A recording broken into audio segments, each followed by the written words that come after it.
Good evening. Welcome. Morning, afternoon, evening. Welcome. We're back. Regrettably. Um it is the Nets taking on the Spurs. Today it is just another day in the life of being a Nets supporter where we're probably set up for disappointment. I mean, in the last couple of weeks we've lost to all of Charlotte, Detroit, who else have we lost to? Um, there's definitely another team in there that's just gone past me. But yeah, this is a game where I just want to win for my sanity. I don't really care about the implications because we just keep on losing and losing in a pretty embarrassing way. Um, yeah, Memphis, that's the other team. Thanks, Peter. Yeah, but honestly, I mean, I just keep rocking up.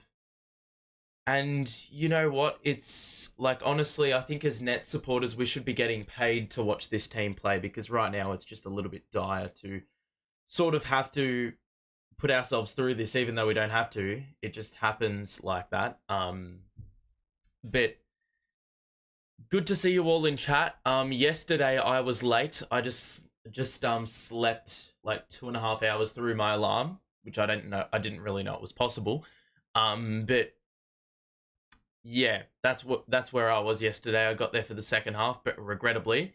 Um, Jefferson, welcome to the chat. Will, I don't know which one your first name is. You got two first names, if that's your actual name. Hope you're doing all right. Corey as well in the chat. Thanks for tuning in. We've had some really good games earlier on today around the association. Milwaukee dropped 140 points without Giannis. Bobby Portis had 31 and 16 off the bench. The Suns had three scorers above 20 points. Still lost. So they're in quite a bit of dire straits. We've also had two game winners in two of the three games. And it wasn't the Bucks game. It was the Heat beating Detroit off the back of a Bam Adebayo heave, top of the key. And then Kyrie Irving with a left-handed hook shot in the mid-range. Won it for Dallas over Denver. So, fair to say there's been a fair bit eventful going on. But there's nothing like ruining the other games in the association by playing like absolute shit against San Antonio. I mean, this is a game where not a lot of people will care. Only the supporters of both teams will care. Those wanting to watch Victor Wembanyama, that's probably one reason you watch this game. And if you're a Nets supporter, you're just stupid. So I'm putting myself in that category for watching this game. There may be a point where, because I have some editing to do for another video, I may just start doing the editing, and you'll probably notice I am doing it. But yeah, I want to see how this first quarter goes. This first and second quarters will dictate whether or not my interest levels are higher or lower in the back end of this match. The starting lineups, as you can see, the Nets are running Bridges, Thomas, Schroeder, Finney-Smith, Claxton. Same lineup as usual. And then the Spurs, well, they're running a bit of a different lineup. They're running Vassell, Wembanyama, Sochan, Trey Jones, and Champagne. And I believe that is the same starting five that, the same starting five that faced us the last time we played them. What is Keita Bates-Diop doing getting a tribute video from the Spurs? I know, like, I've seen he got the Community Assist Award just watching the broadcast, but really? 123, 103 was the final score the last time we played the Spurs. Vassell scored 17, Wembanyama scored 21, and Keldon Johnson scored 19 off the bench. For the Nets, we had 6 players in double figures. Mikal didn't have a good game. Cam Thomas had 25, Clax had 20 and 11. DSJ had 14, and Schroeder, I believe that was his first game in Nets colours because that was the game he had 15 points, 12 assists. So we're going to need to see performances across the board that are better than what we've seen in recent times. I mean, because this team is really fucked up quite badly. I mean, they've had numerous opportunities to just get a few wins in the win column and make it a little bit more bearable. I mean, it's just like game after game, this team disappoints. Like yesterday, they were what? They were down by 2 at halftime. They led at quarter time, end up losing by above 20. And the second half was a pretty gutless display, if I'm being honest. Really disappointing. Like box outs. We held the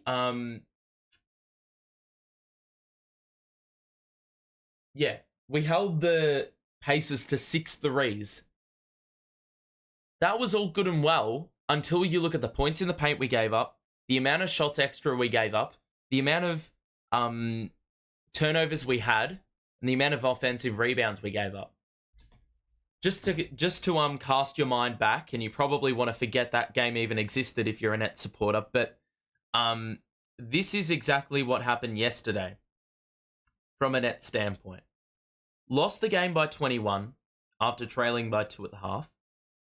Pacers had 2 runs in the third and fourth quarters, which combined for a 43-12 run overall. The Nets had 15 more free throws, shot 40% from 3, but here's the issue. 28 less shots, 105-77. Turnovers had 20-10. Rebounds only got out-rebounded by 5, but gave away 5 extra offensive rebounds, 17 overall. Gave away 82 paint points, which is a franchise record.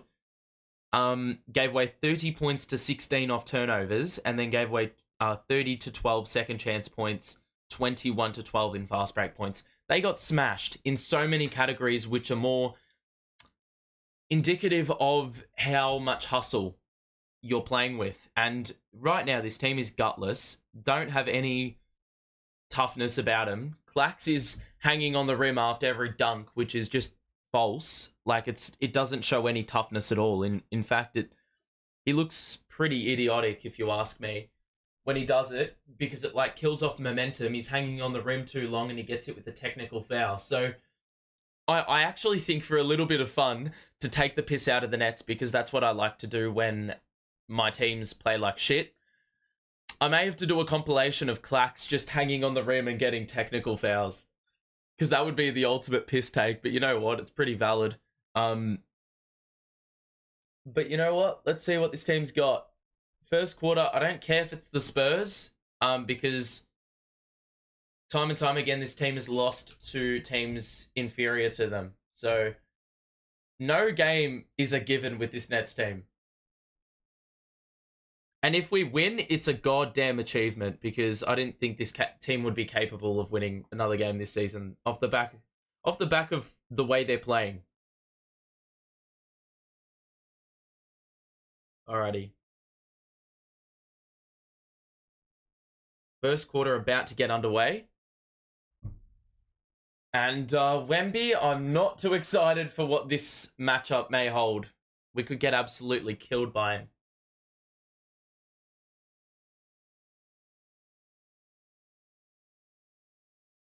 So let's see what the Nets have got. I mean, it really starts with Mikal Bridges. I really don't give a rat's ass how fatigued he is or whatever. We've played very few games this week. Mikal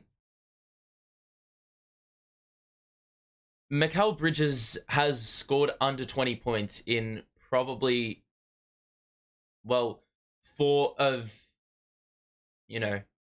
for the last 15 games, for every 4 or 5 games, Mikal goes under 20 points, which is, for a team where he needs to play well, like it's, the way we perform is very much predicated on the way Mikal plays.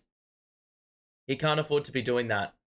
And defensively, he's been pretty lackluster as well. Let's see what the Nets have got here. And right off the jump, it's shit defense. What can I say? That's just shit. That was maybe the easiest bucket I've ever seen in my life. So the Spurs on the board through Wembanyama, Finney Smith to Cam Thomas, who was probably one of the only shining lights out of yesterday, if you could even say we had one. Scores in the mid-range, gets us on the board. Nets tied up to a piece. Early going. Trey Jones the drive. Scoop, layup, too easy. Bro, I could honestly score 25 on this Nets team. With the way we play defense, bro. Bridges. What are you doing? Bro, if you get in a switch with Wembanyama and shoot a mid-range, you're getting blocked every time, which he just did on that occasion. Now the screen, the kick out, Champagne catch and shoot three, that's off. And we nearly give away an offensive rebound, which would have been incredibly on brand a minute and a half into the game. After that was one of our main issues yesterday. Schroeder, bounce pass, Claxton down low, tries to shuffle Wembanyama, and airballed the fucking layup. Wow. Jones, the drive, kick out to Vassell, who pulls up for three, and is short on that one. So board by Finney Smith, and now Schroeder using the Claxton screen on the wing. He'll pull up for two, wide open, and it rattles out, and a board for Wembanyama. Got to knock down those mid-ranges if they're going to play drop coverage. Wembanyama's three rims out, and the Nets with another chance to get into this very small deficit at the moment. Mikal's going to roll Wembanyama back to the outside. This is not going to end well. Cross gets into the paint, moves through, and the layup is no good, but Finney Smith with the follow-up gets the rebound and gets the layup to go. And then the Spurs just throw it away. Cam Thomas will push the pace for the Nets. It's a 4-on-4. Takes it inside. Scores off the window for two over Sochan. And Cam Thomas has got an early 4 points in the opening couple of minutes of the game, which is a good, nice little start there by him. Vassell. Screen and switch. 1-on-1. Bounce pass to Wembanyama. The kick out to Jones in the corner. And falling out of bounds, he's hit with a foul. That is the softest foul you will ever see. And there was a similar foul called yesterday on one of the Pacers players where Cam Thomas got pushed into the backcourt. They called a foul. It was the softest thing I've ever seen in my life. So Schroeder's going to get hit with the first personal of the game for either side. Vassell inbounds, or is going to get it here off the inbounds. Drive, and we've got an illegal screen on Wembanyama. And it's going to be Nets ball.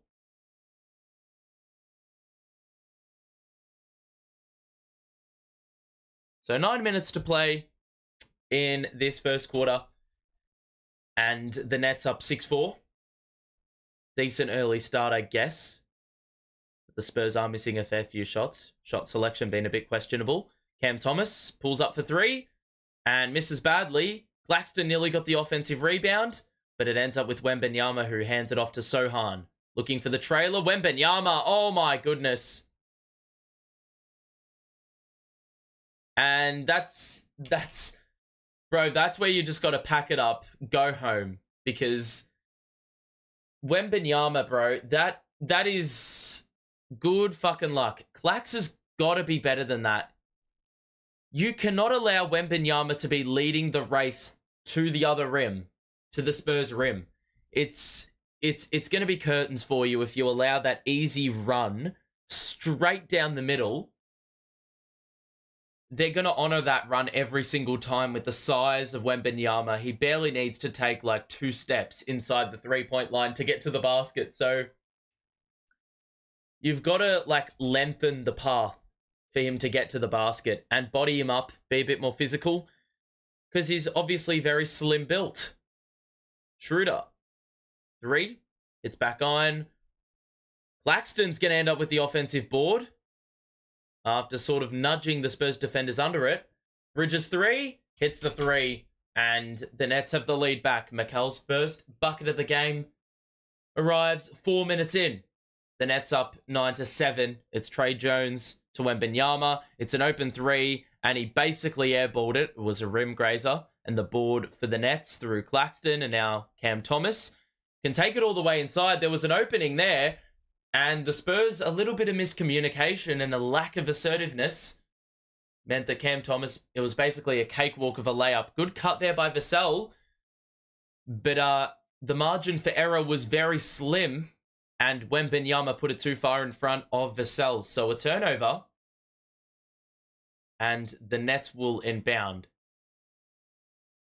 So Mikal Bridges doing those duties and giving it to Schroeder. So Nets started well yesterday. Forced a few turnovers, shot the ball well. I think they were 59% from the field at one point. Then obviously that all fell off. Came crashing down as the game wore on. Cam Thomas hits another mid-range two, and the Spurs are going to be hit with their first timeout, as they call it. So 13-7 early on. Wemby over 40. Yeah, I don't see that happening. I don't think Wemby's going to exceed 40. He could. This is a decent matchup for him, but I think of all the players that Claxton probably wants to defend, it's someone like Wembanyama, who's very much a similar mold. Slim height, or slim build. Height's pretty similar. Very agile. And Clax loves defending the perimeter. And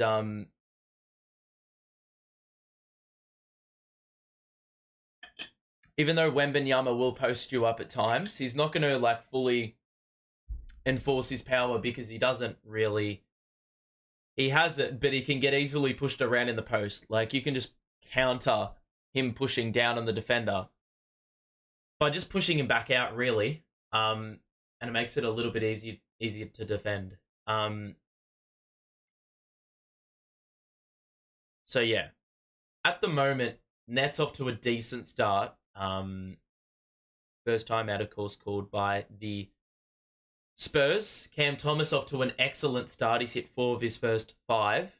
Mikal Bridges, I put him back in the spotlight. I'm just trying to manifest. I'm trying to see if he can actually have a good game.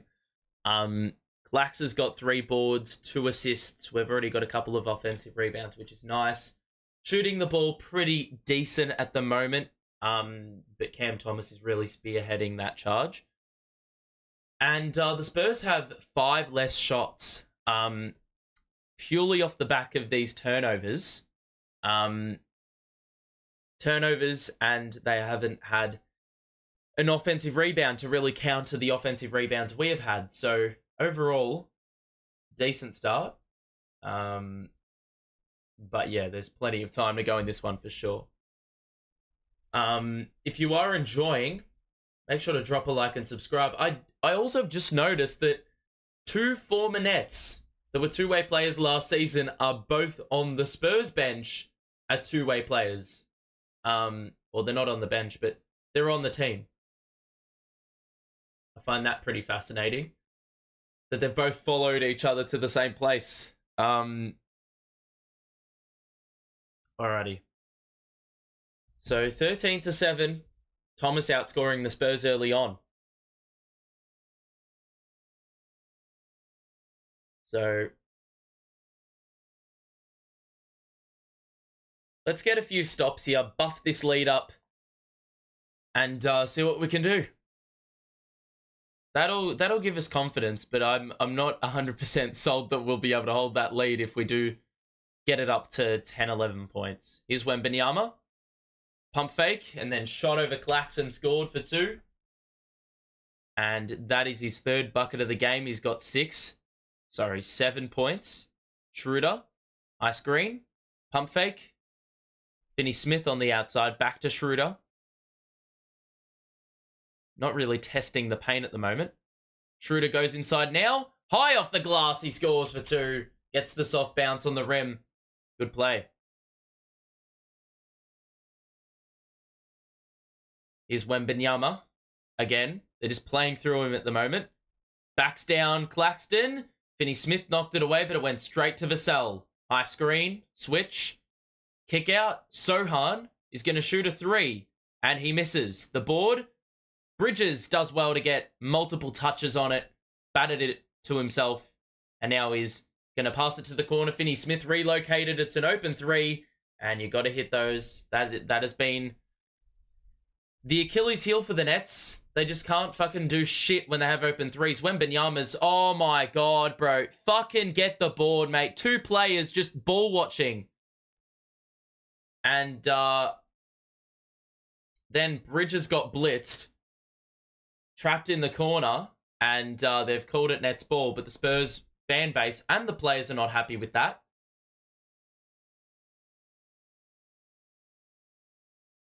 It's pretty close. It definitely went off the Spurs leg, but I think it was Nets ball.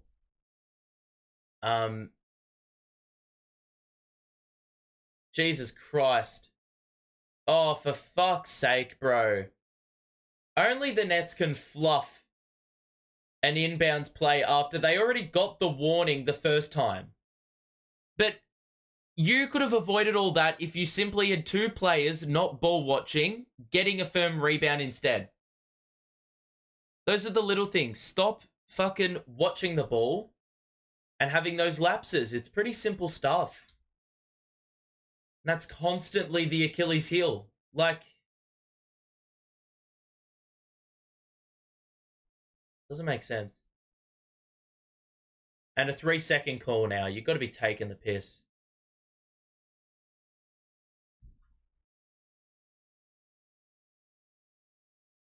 So it's going to be Wembanyama with the free throw.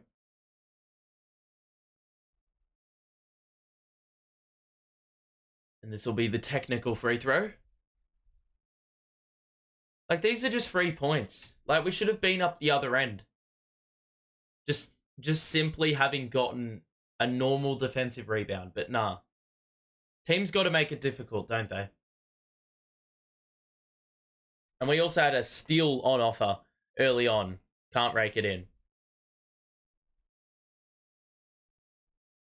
Trey Jones, the drive, puts one up with the right hand, was short, he got his own miss, and then the rebound secured somehow by the Spurs. Thomas knocked it away, got the steal, and oh, what a shots! Cam Thomas, individual brilliance.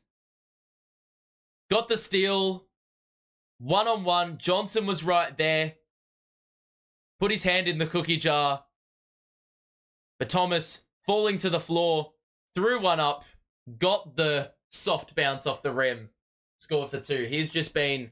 It's been a one-man wrecking crew on this side for the Nets. So, 17-10. Wemby goes to the bench with Trey Jones. Keldon Johnson, as we mentioned pre-game, was an issue for us the last time we played him. Thomas, the free throw is good. 18-10. And Cam Thomas, in the last 4 games, 26 points, 47% from the field, 48% from 3. Vassell, drive and pull up, scores for 2. Too easy. He's going to cook if you allow those. Schroeder. Dayron was open, instead Finney-Smith. Now Dayron's going to take it down low, put one up. Finney-Smith, the tip-in layup. Second bucket of the game. And second bucket from that exact scenario. Vassell, the drive. Kick out. Collins, mid-range. Off. Rebound. Johnson. And that's Cam Johnson for the Nets. Bounce pass to CT. High screen. Good pass to Dayron. Easy 2 on the roll. And that chemistry continues to build. They're up 10 now, the Nets. Johnson, drive, got rid of Dayron Sharp, and that was an easy 2 points. Finney-Smith sets the feed. Early offense, hits back iron, and a rebound secured by Branham. Kick out to Johnson. He's got Dayron on him. Decent matchup for them. Branham does not care. He just shot the 3. No hesitation from right in front of the Spurs bench, but that was off as well. And now the Nets will feed Dayron in the post. He's got Vassell on him. He's going to back him down, take it in, shoot with the right hand, and score with the right hand. And the Nets up 10 again. So they've scored 16 points in the paint, which is obviously something that they were getting torched in the other day. That's a foul on Day'Ron Sharpe. Is it a foul on Day'Ron Sharpe? Yeah. Or maybe it's not. I don't know what's going on here. Yeah, it's free throws for Day'Ron Sharpe. No, Zach Collins. Foul on Day'Ron Sharpe. If you are enjoying the stream, make sure to drop a like and subscribe if you are new as well. We'll be back later in the week for Nets versus Bucks. And then we'll follow it up with a neutral watch along, I believe, a day later. So make sure to tune in for that as well. I'm trying to remember which game I was going to do. I'm sure I'll advertise it at a later date. So 24-16 Nets.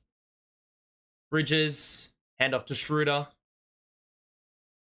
Skip pass to Johnson, open on the wing. That three rims out.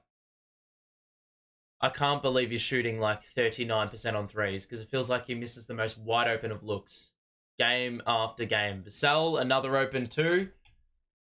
Allowed way too many of those early on. Those mid-ranges. DSJ, the Sharpe. Good cut by DSJ as he went backdoor. Trapped. Bridges. Schroeder. Catch and shoot three. Yes.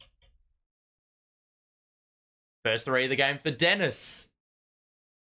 9-point lead. The Spurs have not hit a three. That is another offensive foul conceded by the Spurs, and it's Schroeder who does it again for the second time today in this opening quarter.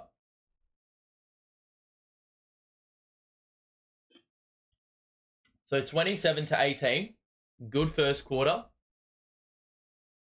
And yeah, the Spurs aren't shooting it too well. Had a couple of free throws via technical free throws.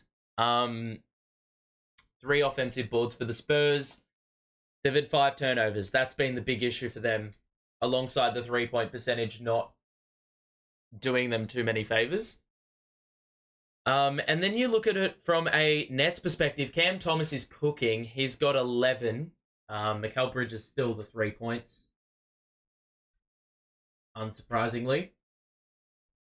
And then Schroeder's got 5. Doe's got 4 off the back of 2 putbacks, which you can see 2 offensive boards. That's where the points have come from. And then Clax with 3 boards, 2 dimes as well. Cam Thomas has 2 steals and an assist. Good numbers.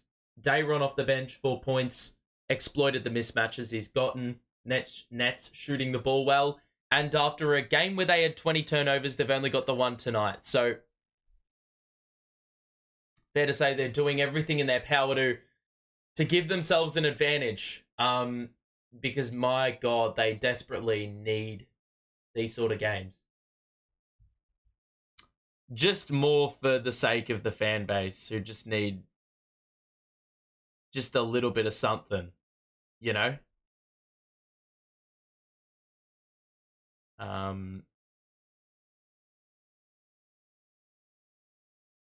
Okay.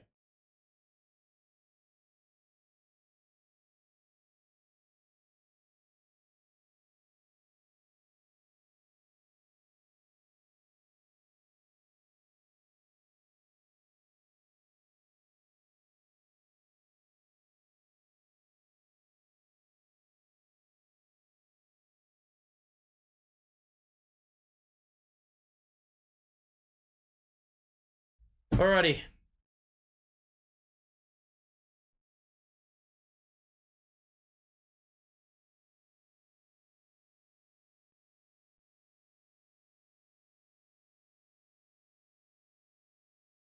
Cam Johnson straight off the timeout, scores for 2 off the glass. So Nets up by 11. I believe this may be the first double-figure lead in the game. Collins, good help by Day'Ron Sharpe, but a good score over the top there by Collins with the right hand. And then Keldon Johnson, who's been pretty good defensively, very active, knocks it out of play. Second time he's been sort of involved in that respect. The Nets will inbound it to Dayron Sharp here. Schroeder on the outside, back to Dayron. Looking for a pass here. Bridges open for the three. It's off. And now Branham. Sorry, that's Wesley, whoever that is. The layup. Great bit of pace there. Had Dayron caught a little bit off guard. Spurs cut the lead back down to 7. And Mikal is fouled. They were looking to feed him under the basket. Little pocket of space for that pass to go into when Bridges... Well, that little bit of movement had Vassell worried, and he conceded the foul. So, first foul in the last 2 minutes. Claxton back in the game.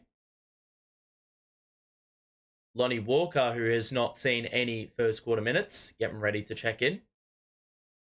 Ball inbounded to Bridges. One-on-one with Collins. Drive, layup. Blows the layup, but Claxton bats it back. Schroeder, DSJ for 3. Yes! There you go.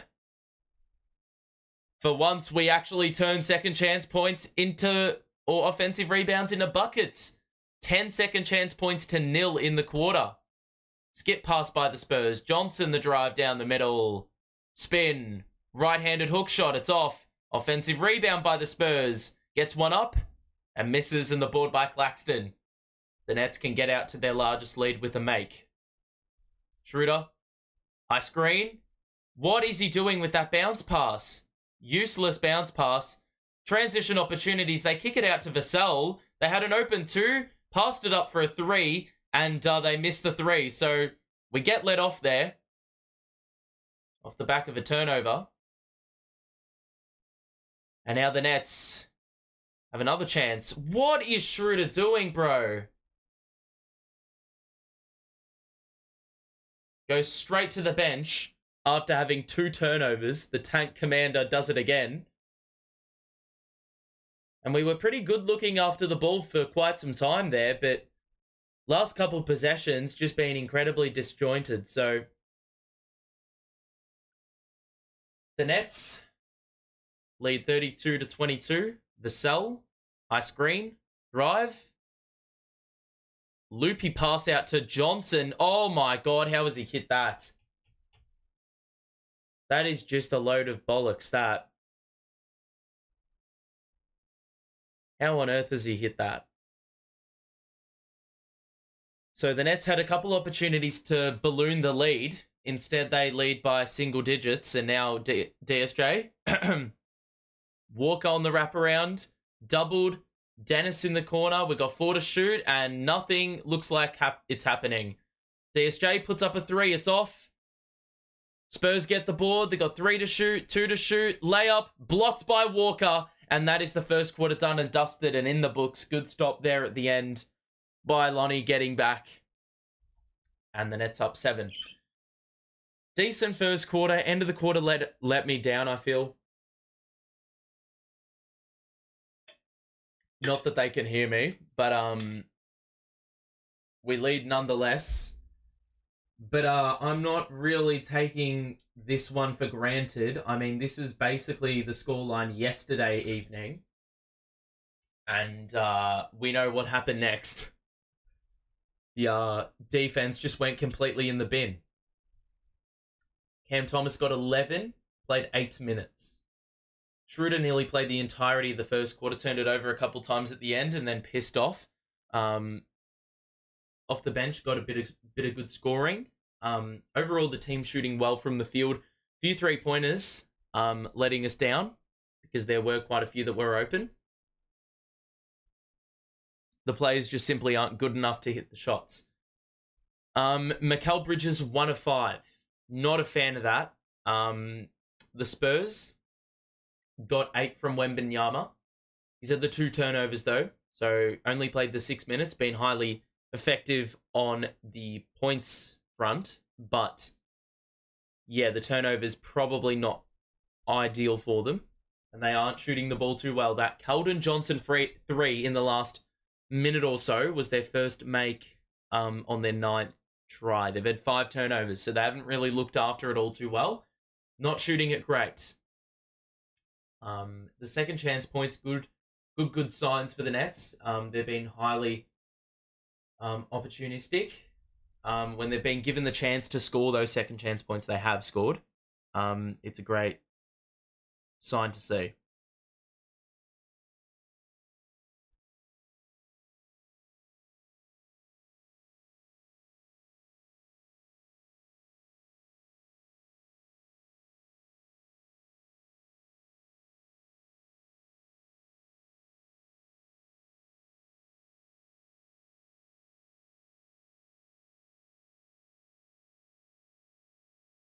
Alrighty, second quarter is about to get underway. If you are enjoying the stream, make sure to drop a like on it and subscribe as well if you are new. We'll be back for Nets versus the who are we playing? The Bucks later this week. We'll also be doing a neutral watch along the day after that. I'll be communicating on the community tab with regards to what that game actually is. The Nets got 3 points taken away. That's exactly what we need. Johnson, can he make up the 3 points? No, he can't. Of course he can't. Wide open threes? Nah, I ain't making those. Johnson, drive, bounce pass, good cut by Osman. He was walking a tightrope. Wembanyama's back in, takes it in, threw it away, and that was well wide. Good knock away there by the Nets. Forced an errant pass. It will be Spurs ball though. So the Nets only lead by 4 going into the second. Drive, layup, too easy. That's what Wembanyama does.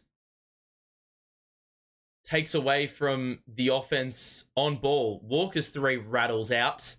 Board by Wembanyama.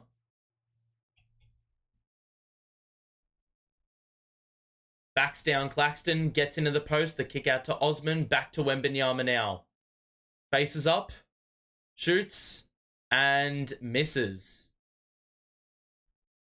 Claxton, the rebound, looking for a handoff. What the fuck are you doing, bro? Mate, that is the simplest pass in NBA basketball. Bro, 6-year-olds could make that pass. 3-year-olds could make that pass. And yet, you, as grown-ass NBA players who want $20 million on your next contract, can't make that fucking pass. My goodness. Just giving up points for no fucking reason, man. Johnson, the layup. I'm pretty sure that's a goaltend.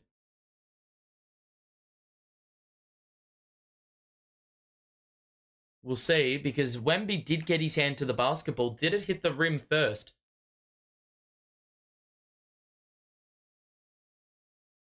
So the 3 that was chalked off was DSJ's, who, yeah, had his foot on the sideline. Johnson at the free throw line. They did not deem that goaltending. Didn't even have a look. Free throw good. Subs being made. And I believe Wembanyama's gone back to the bench. No.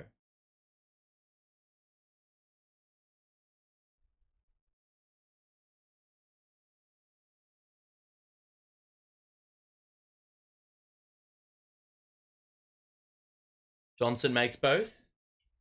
31-27 the scoreline.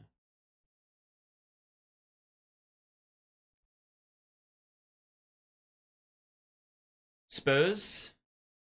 Here's Wembanyama. What the fuck? There is no way that this bloke just did what he did. Through the legs, all in one motion, scooped it up high off the glass, nearly scored it. That is just incredibly tough to contest. And someone that's 7'4", whatever his height is, should have absolutely no right being able to do that. Defies all form of, well, human capability, to be honest. Didn't really feel like humans that tall would be that physically able. Cam Thomas is back in.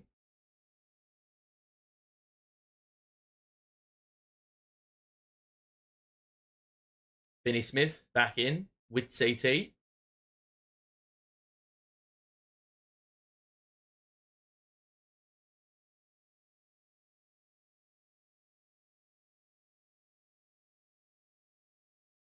So Wembanyama made the first. The second was good. Such a smooth looking jump shot, man. Thomas. High screen. Thomas at the elbow. Wide open. It rims out. That was a good look. Seems like there's a lid on that rim at the moment. They feed Wembanyama again. Finney Smith is now guarding him. Tries to shift him. What is Cam Thomas doing, bro? How many times does he get killed by a cutter? Every single time. The more you can have off-ball movement against the Nets, the better. Bridges scoops it out to Cam Thomas, who will take it inside, down the middle. Layup is good. He's just found ridiculous angles in this game. Quick three. One and done for the Spurs. And Claxton with the rebound. Thomas gets through. They overcommitted. And Bridges was open in the corner, which he misses. Oh my fucking God, man. Terrible foul to give away. The ball landed in your lap.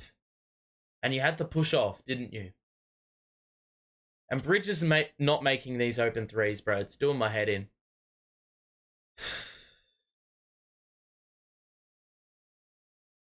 Like, they're not even... Like, those shots are downright, like, his bread and butter. Catch and shoot threes in the corner, which is what he was doing at Phoenix. I guarantee you, it's a 3-on-1 fast break. If you don't score this, Mikal, he scores +1. Thank you very much. Thank fuck for that. He has not done that enough this season. Being able to draw a foul on the break the way he just did. So free throws coming up here for... Or one free throw coming up for the Nets. Mikal with his second bucket of the game. His first that is not a three-pointer. The 9:06 mark. 11 points off turnovers for the Nets. So they've been pretty good at capitalizing on the shit they usually get put to the sword by. And he makes the free throw. Nets have not missed a free throw. The Spurs haven't either. Schroeder's back in.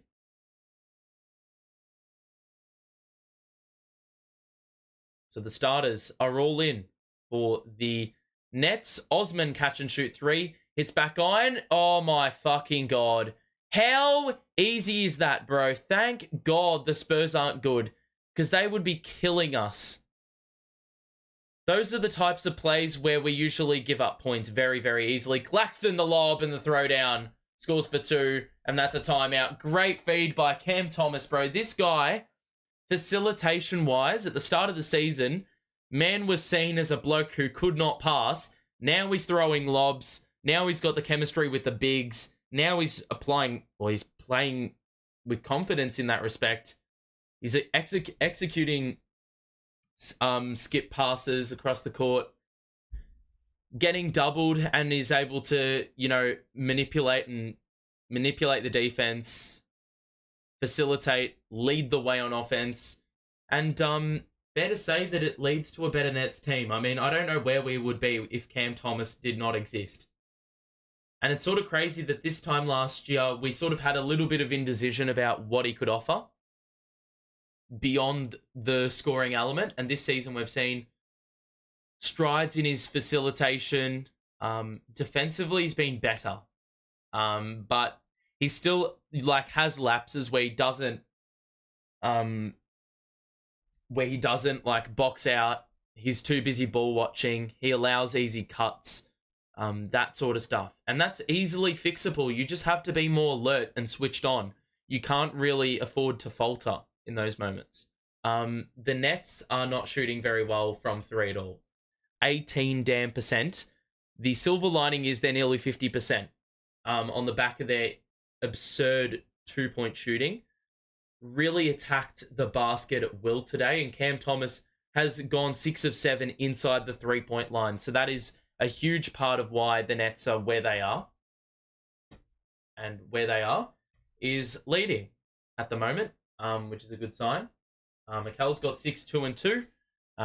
Turnover count, it's at 5. So probably want to tone those down a little bit more. But yeah, that is really the gist of things. And from a Spurs perspective, Wembanyama's got 10, but I think we've defended him well. He's had 2 technical free throws, so that's 2 of his points accounted for. And he's had the 2 turnovers in there as well. So in our first meeting when we played the Spurs and Wembanyama, he wasn't awful there either. But he was well held, more so in the second half. The first half. The second half, I remember the third quarter he went off. But the Nets were able to, get a nice bit of breathing space on Wemby. Or not Wemby, on the Nets. On the Spurs. Fuck, I can't even speak. You got 300 on the Nets. Why on earth would you do that? This team is unpredictable as hell. They've lost by like 20 points a crap ton of times. In the last like 3 weeks, and then followed it up with 20-point wins. This team is unpredictable as hell. I would not put any form of money on them. And I don't want to dampen the mood, but I'm just saying, you probably should not have done that. Best believe. 6 seconds, 5 to shoot, 4 to shoot. They give it a Wemby. 2 to shoot, 1 to shoot, pump fake, extra feed. They've run out of time. There was absolutely no awareness there when it came to the shot clock. Why are they saying the Spurs are better than the Nets? I'm not even joking. I think the Spurs have played better than the Nets recently, man. Not too many wins for the Nets to cheer about, to be honest. They're really just limping to the finish line, going through the motions a lot of the time at this stage of the season with the play-in basically ruled out. I don't even want to say we're going to make the postseason or even the shit before the postseason. Cam Thomas step back 3 is off. It's not the shot. There was no ball movement on that sequence. And so the Spurs now can cut into the deficit a little bit here through Wembanyama. Reverse layup. Oh my goodness. Man wasn't even looking at the basket and he was able to flip it up and in. That is just a bit stupid. He should not be allowed to do that. I'm going to keep saying that shit for Wembanyama because he defies what... Oh my god, and there he's blocking the ball now. Bro, good luck, NBA in 5 years. I'm telling you the shitty Spurs will win. I'm not saying the Spurs will win. I'm just saying that the Nets are unpredictable. And it's very much not a guarantee that they're going to win this game just because the Spurs have won, 15 games? 14 games? Wembanyama for 3. It's off. Oh my god, Clax. Stop shoving your opponents. Get the rebound legit. For fuck's sake, bro.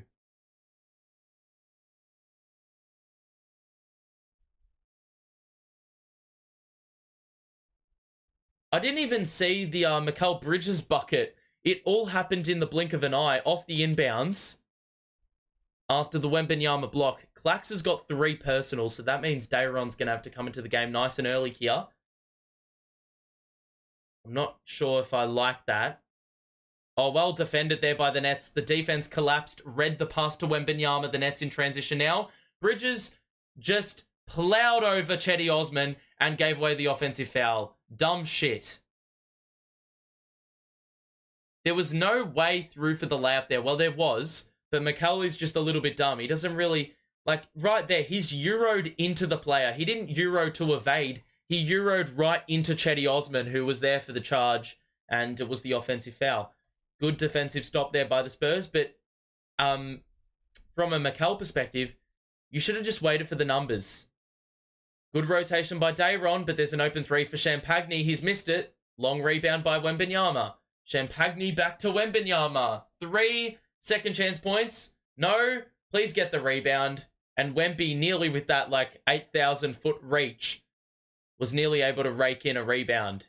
Finney Smith Steal. Pass was not good enough. Sochan. Dayron's treating him like a center, allowing him the opportunity to shoot the three. Osman, who's a good three-point shooter, lets it fly and hits. For God's sake. Chetty Osman. Chetty Osman, bro. The Spurs are 2 of 16. In any normal game, the Nets or any opposition would do better than that. The Nets have not done better than that. They're 2 of 12. That's why they're in this ball game, the Spurs. Trey Jones, Wembanyama, Osman, pump fake. Good cut there by Wemby, but he's fumbled it out of bounds. It's going to be Nets ball. Bro, they are turning it over at will here, man. How many turnovers are the Spurs going to get? This is what I was saying yesterday, right? The Nets gave away 6 threes on like 20% shooting and lost because of turnovers, points off the turnovers, fast break points, second chance points, points in the paint. Today, they've given away 2 threes again. The Spurs have had 9 turnovers as well on top of that, yet we only lead by 4. Because we can't shoot the 3 ball well now. Schroeder rolled it back out. He's going to drive on Trey Jones. Extra feed. I don't know why he did that. He had an open 2, and they've called a foul on Chetty Osman, who hit the ground hard. No, it was Zach Collins. But why on earth did he pass up a layup? You don't have Wembanyama on the court.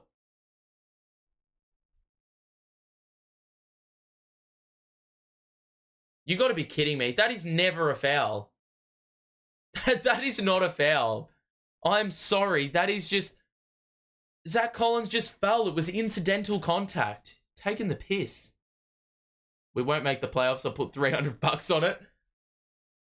You could put $300 on it, but you'll win like 350 because the odds are super high.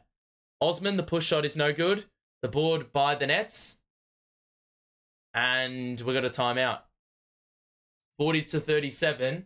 And we're in the final 5 minutes of the quarter. The Nets have only scored 11 points. But amazingly enough, that's actually even with the Spurs. It's just a battle of not even mid. It's a battle of shit. It is a battle of shit. There's 31 of you in chat. I'm a bit surprised by that. Because, I mean, yesterday, I don't even know. We had like 6, 7 people at once. Probably because I rocked up halfway through the game, but anyway, if you are enjoying, make sure to drop a like on it and subscribe if you are new. We'll be back for Nets Bucks. And then, okay. It says up there on the top, over there, I can't make it look normal. There. I don't know how to do it. The Bucks game on Friday. It'll be Thursday if you're in the US. We'll be covering that. And we will not be covering the Pels game, which is not Friday, March the 20th. It is Wednesday, March the 20th. Or Tuesday if you're in the US.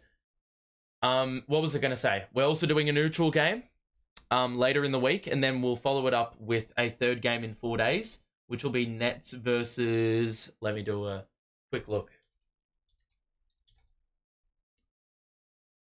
Who are we playing? We're playing the Raptors. No, we're not doing the Raptors. I'm going to correct myself here. So the Nets-Bucks game we'll do, but then we won't do another Nets game for basically an entire week because I can't get to... I'm not available for like any of the games. The Nets-Knicks game is 4 a.m. over here, so I can't do that. And then I'm out for the Raptors and Wizards games next week. So the next game after that for the Nets will be Nets-Bulls, but there will be a couple of games in between which are neutral matches. I'm not sure which those are. I'll update you at the half.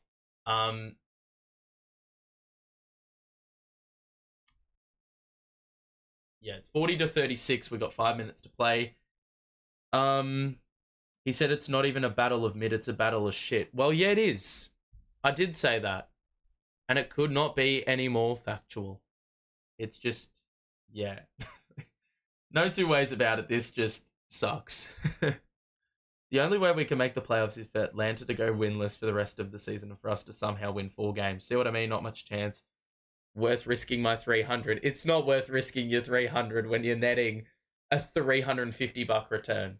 Like, the odds of that happening are so... Like, you should bet $300 on the Nets making the playoffs, because then you would get some good returns on that. Johnson straight out of the timeout, hits the 3, top of the key.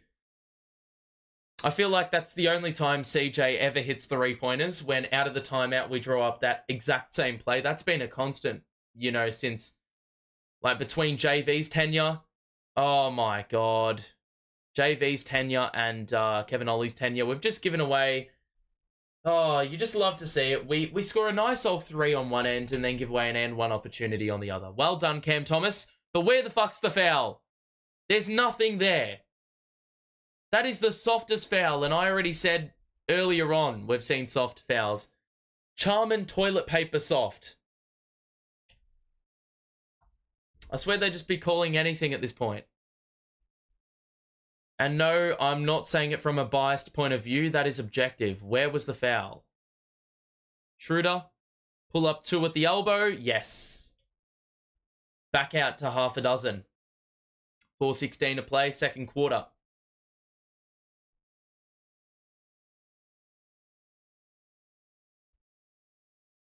Trey Jones to the corner for Vassell. Ready to fire. Misses.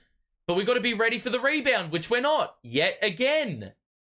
Even for like 5 players in the fucking post. The Spurs just completely turned it over. Great feed by CJ. Good 2-man game.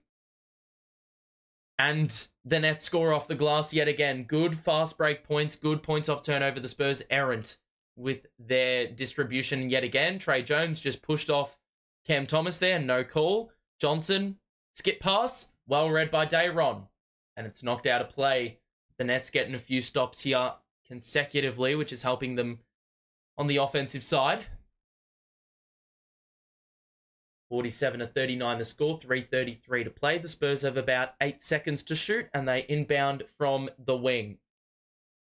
Collins, Johnson, high screen, that contested 3. Bro, you're taking the piss. You're taking the piss. How the fuck did they hit that? Bro, they're shit. They are shit. And they've just hit that rubbish to bail themselves out. Schroeder's got a wide open 2. Trey Jones hit the deck. I don't know where he was or how he fell to the floor, but it allowed an open 2. What is Cam Thomas doing? Playing so far off his man, 1 pass away. Jones the handoff to Johnson. Top of the key. What are you doing, Dayron? For fuck's sake, bro. Another wide open 3 for Keldon Johnson, which he hits. These guys are NBA players. I don't know if you're aware, Nets. I don't know if you're aware, but these guys are wide open. They practice this shit day in, day out. They can hit those shots. Thomas, that's a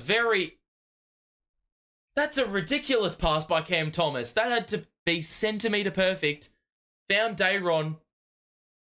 Had to go over 2 Spurs defenders as well. Somehow managed to get there. Johnson, bro, are you fucking joking? Keldon Johnson, another 3-pointer. That's 3 consecutive, and he's also been fouled by Cam Thomas, who's just been giving away fouls for fun. I reckon that's the 3rd and 1 he's given away in this game. No cap.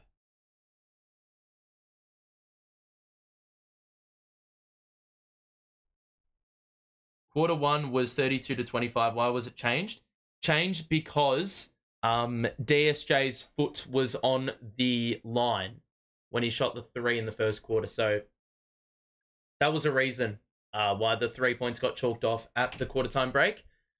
Keldon Johnson, bro, 15 points off the bench, and he's made, well, his 5 of 6. Like, bro, come on, man. Typical, man. Typical. And the Spurs only trail by 2. Good roll by Finney-Smith. Easy layup. And that's pretty simple basketball, but simple basketball works best. Bridges is back in. Cam Thomas to the bench. Roll by Sochan. Block by Dayron. We get the board. Good stop. Trailer is Johnson. The pass was a little bit to his left. He had to go fetch it, but he turns the corner and was fouled. He really should have scored that layup. It's going to be 2 free throws nonetheless, with 1:37 to play in this first half.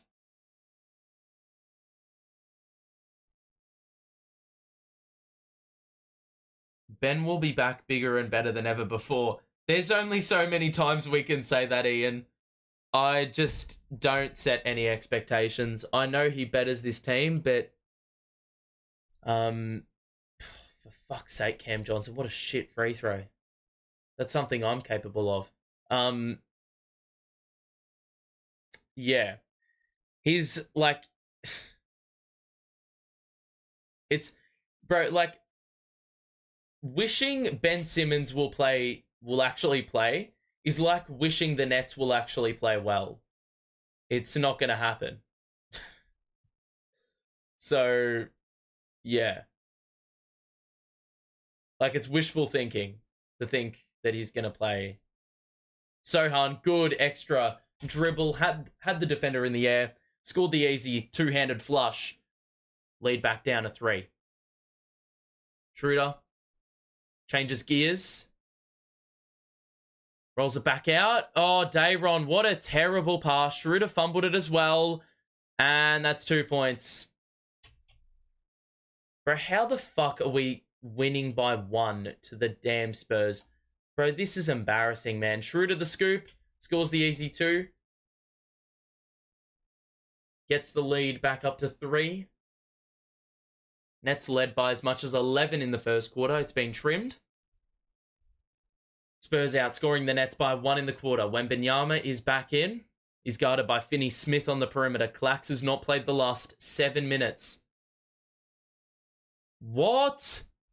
Yeah, that had to be waved off. But what on earth is Finney-Smith doing fouling? They're in the fucking bonus. What are you doing? You could see him like trying to intentionally foul. I don't know what he was thinking with that. That's just dumb. That is next level stupidity. So Wemby at the free throw line to shoot a couple.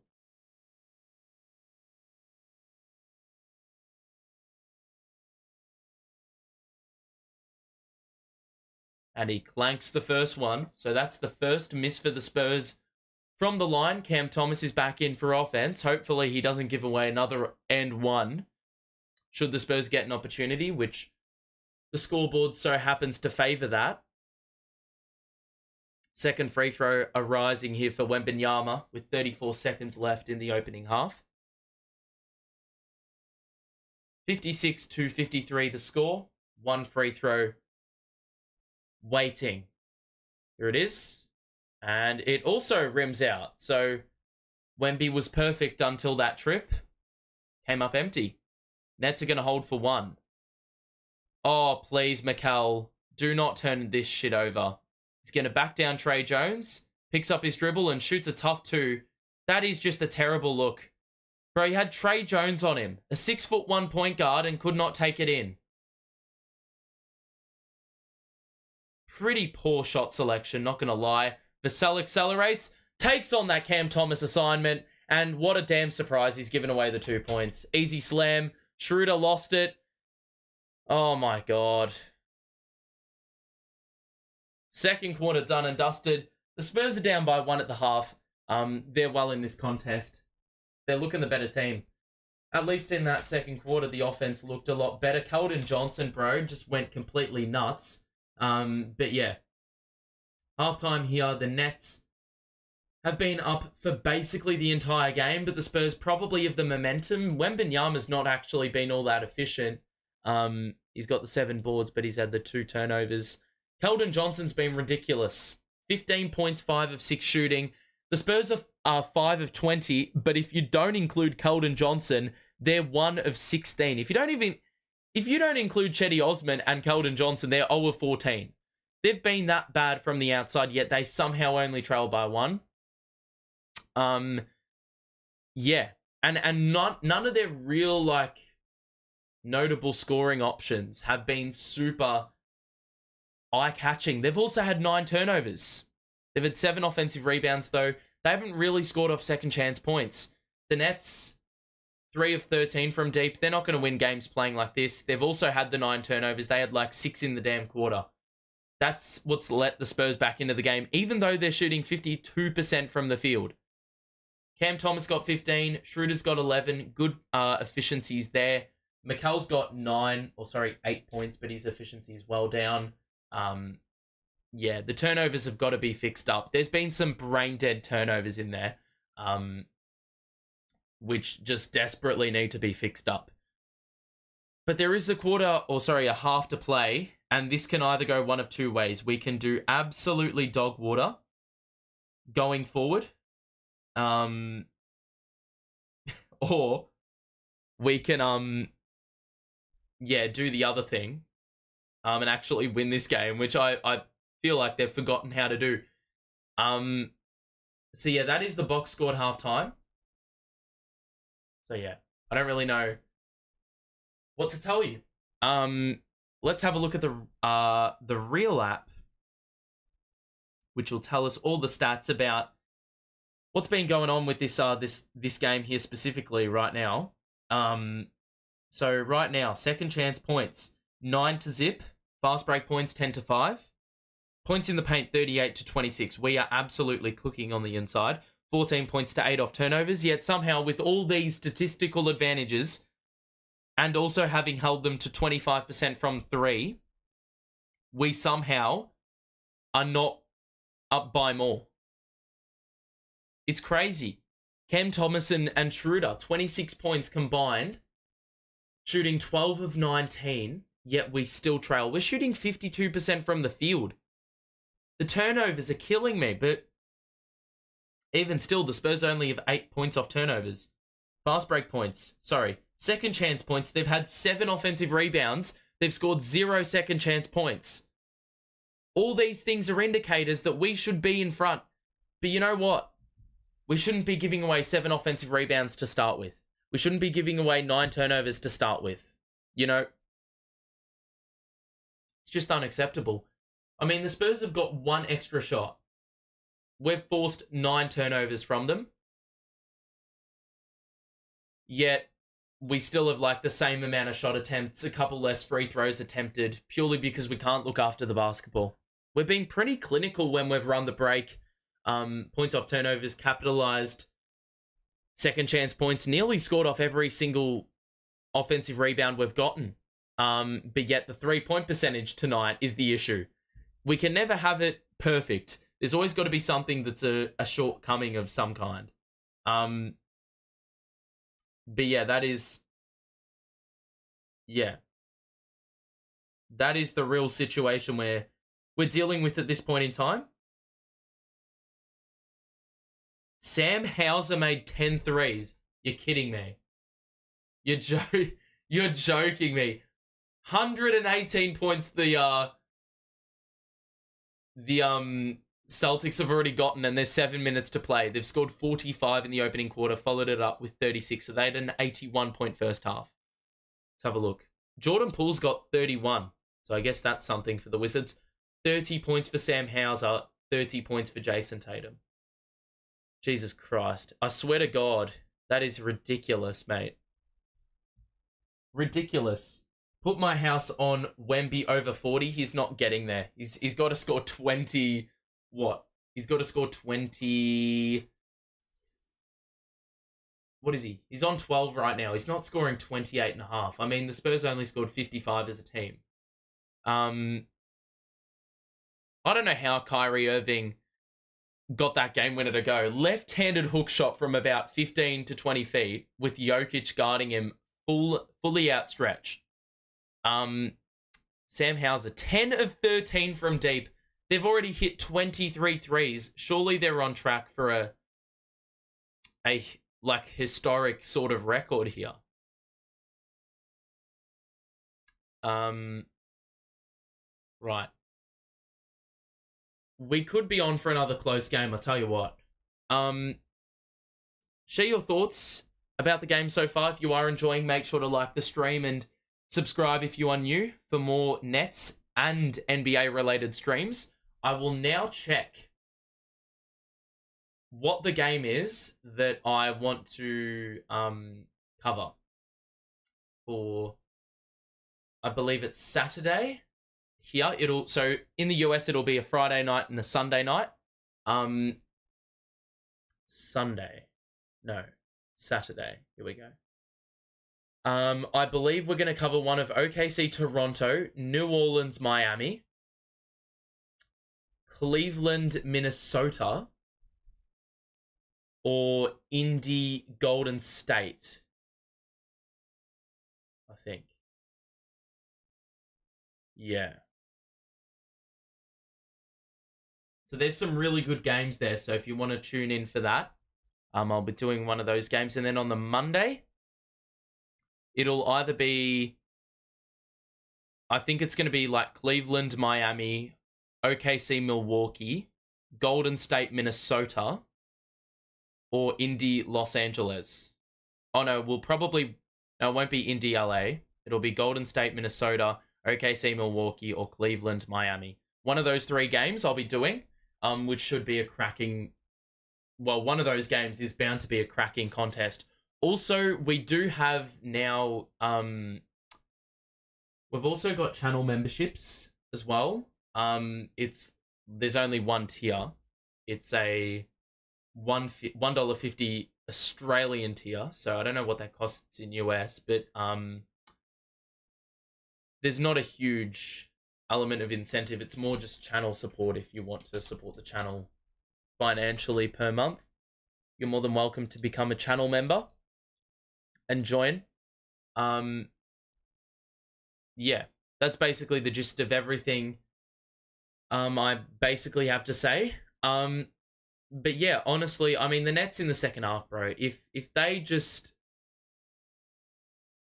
if they don't win this game, I don't know what to tell you.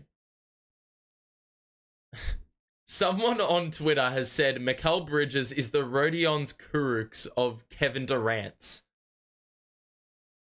Also, last night, amazing that it's taken 67 fucking games for this to happen. There was a players-only meeting last night,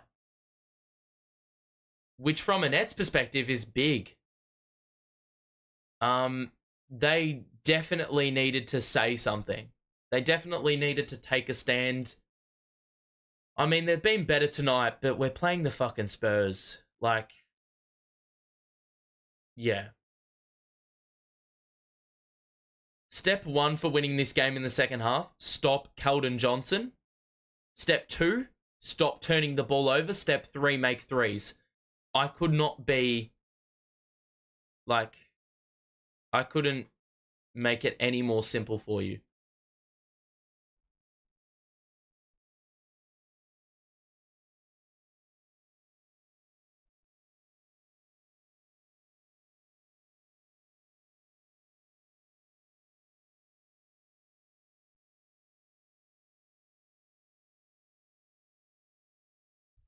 So yeah, it's going to be an interesting second half for sure.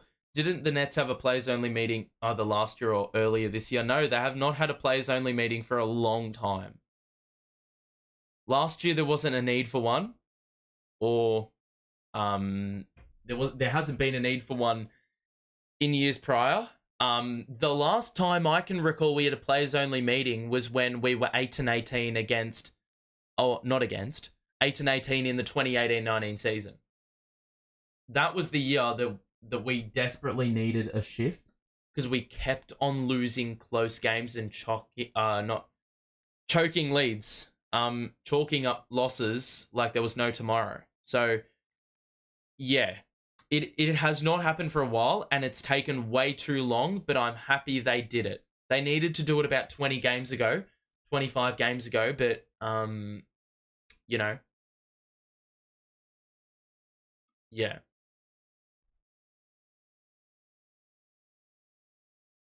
Yeah, I mean, it desperately needed to happen.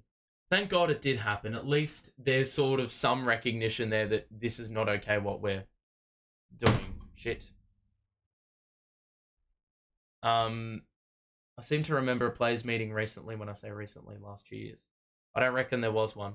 I don't recall one. I don't really know why we would have had a players only meeting last season. And this season there definitely hasn't been one. So this would happen to be the first players only meeting in the last 2 years.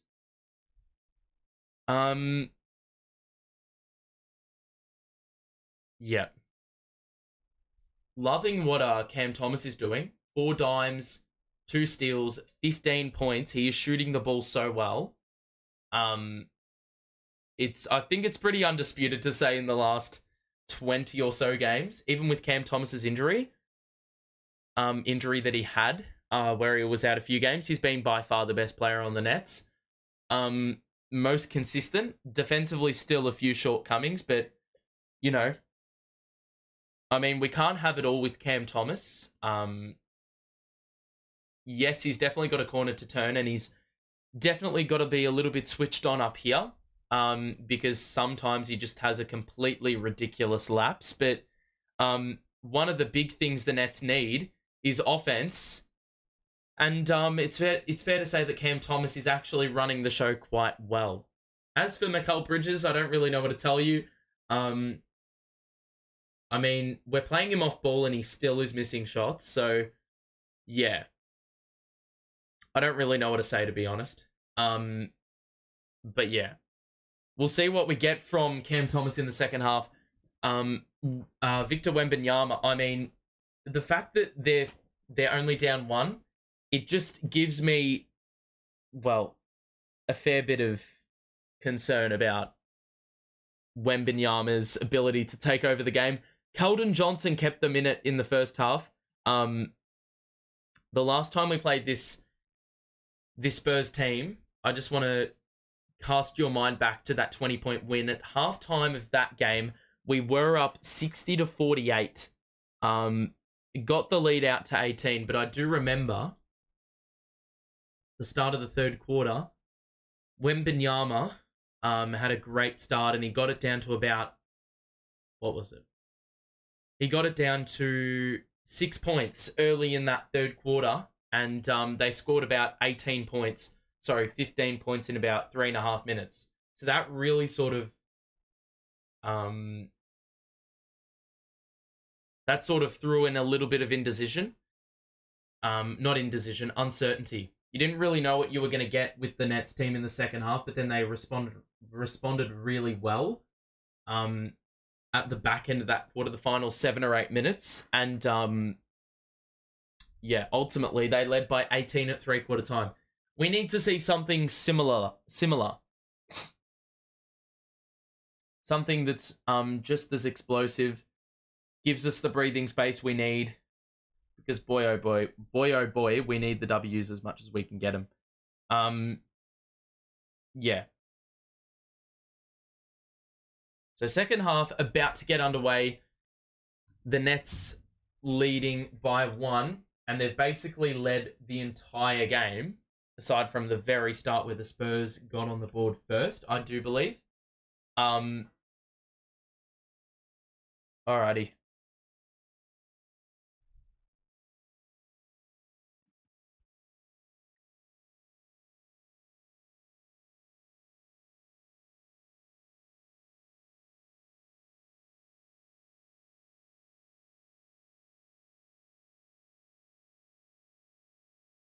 Okay.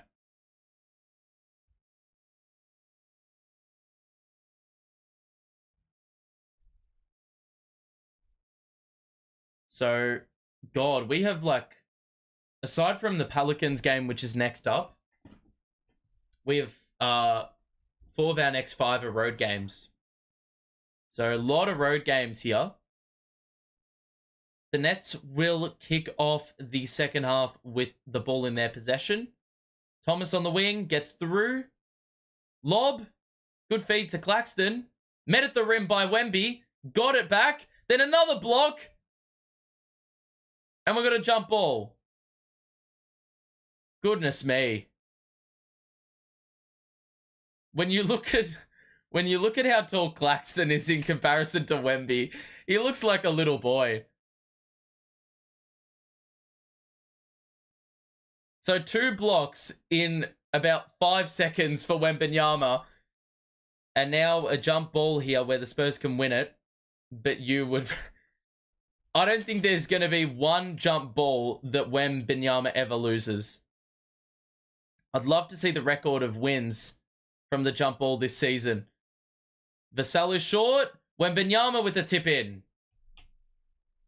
So in 30 seconds, Wembanyama has gotten 2 blocks, won a jump ball, then gotten an offensive rebound and a putback tip in layup.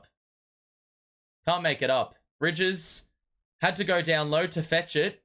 Well done there by Claxton to box out, and Wembanyama wasn't able to get the rebound. So 57 to 56.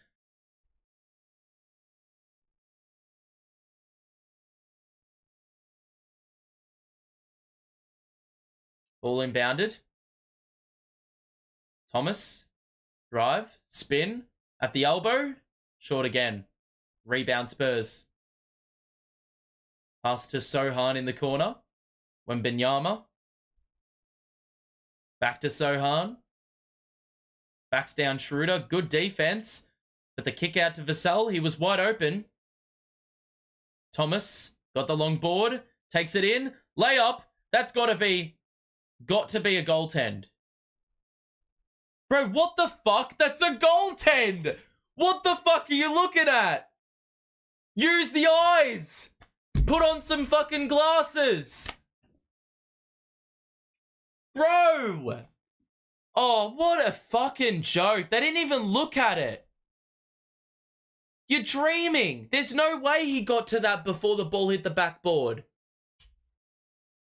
Let's have a look at the rebound. This rant could have been all for nothing. All for nothing. Let's have a look. 100% it's a goaltend. Blatant. That is pathetic. Oh my God. The fact the refs don't even look at that is just absolutely diabolical. Oh, Jesus Christ. Wembanyama behind the back and a layup. Bro, that is pathetic. That's not pathetic. It's just ridiculous. How does this shit happen? How does a 7'3" center do that shit? Mikal Bridges half the time doesn't look like he can handle a basketball, and here's Wembanyama doing that shit. Cam Thomas, good bit of acceleration. High off the window, scores for 2, gets the lead back. Vassell, quick response. Blocked by Claxton, but we have a foul beforehand. And you just hate to see it. We got the stop, but we gave away the foul.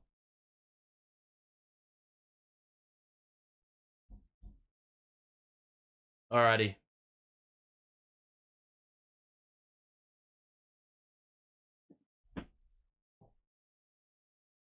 Ten minutes and 4 seconds left in this third quarter. Vassell at the line.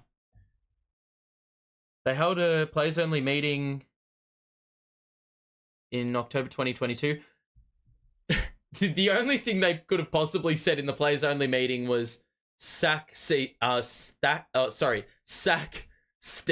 I can't speak. Sack Steve Nash. Because that guy, bro, was shit. And believe it or not, that was actually, after that game, Steve Nash did get the sack. So, yeah. That's probably the only discussion they had. The Spurs basically deserted Dennis Schroeder. He had a wide open 3. Oh my God. We missed the open look. They get the long rebound, push the pace, scored easily. Thomas now, Spurs up to a 3-point lead. Thomas looking for options. There are no options. Gave it to Claxton and had an easy flush on offer. He brought 2 defenders with him, Cam Thomas, and thus Nic Claxton with the open look. Now Wembanyama is going to back down Finney Smith. No, he's not even going to try it. Champagny, open 3, hits back iron. Bridges with the one-handed pluck for the rebound, and the Nets can get the lead back again. A lot of lead changes early in this second half. We've got a foul And it's going to be Trey Jones who picks it up. The Nets are 20% from 3, and the Spurs are 23%. It's just a disgusting showing from the outside. Criminal that the Nets can't shoot the ball better. Time to turn it around, but bro, come on now. Claxton to Thomas. 9 minutes to play. High screen, Claxton. Thomas. Step back 2. It's off. And a rebound for the Spurs. Vassell. Pass to Wembanyama. High screen and switch. Schroeder's guarding him now. Lob. It was always on offer. Bro, there's just no way to stop that shit. He's 7'3". You've let him dive to the rim. Cam Thomas has now been blocked. He wanted the foul. He just chucked up a shot.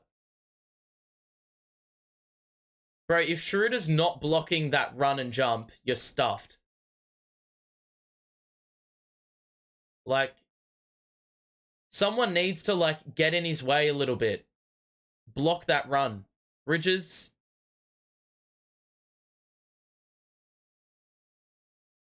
High screen. Again. Thomas. Catch and shoot 3 this time. Yes! Bro, Cam Thomas.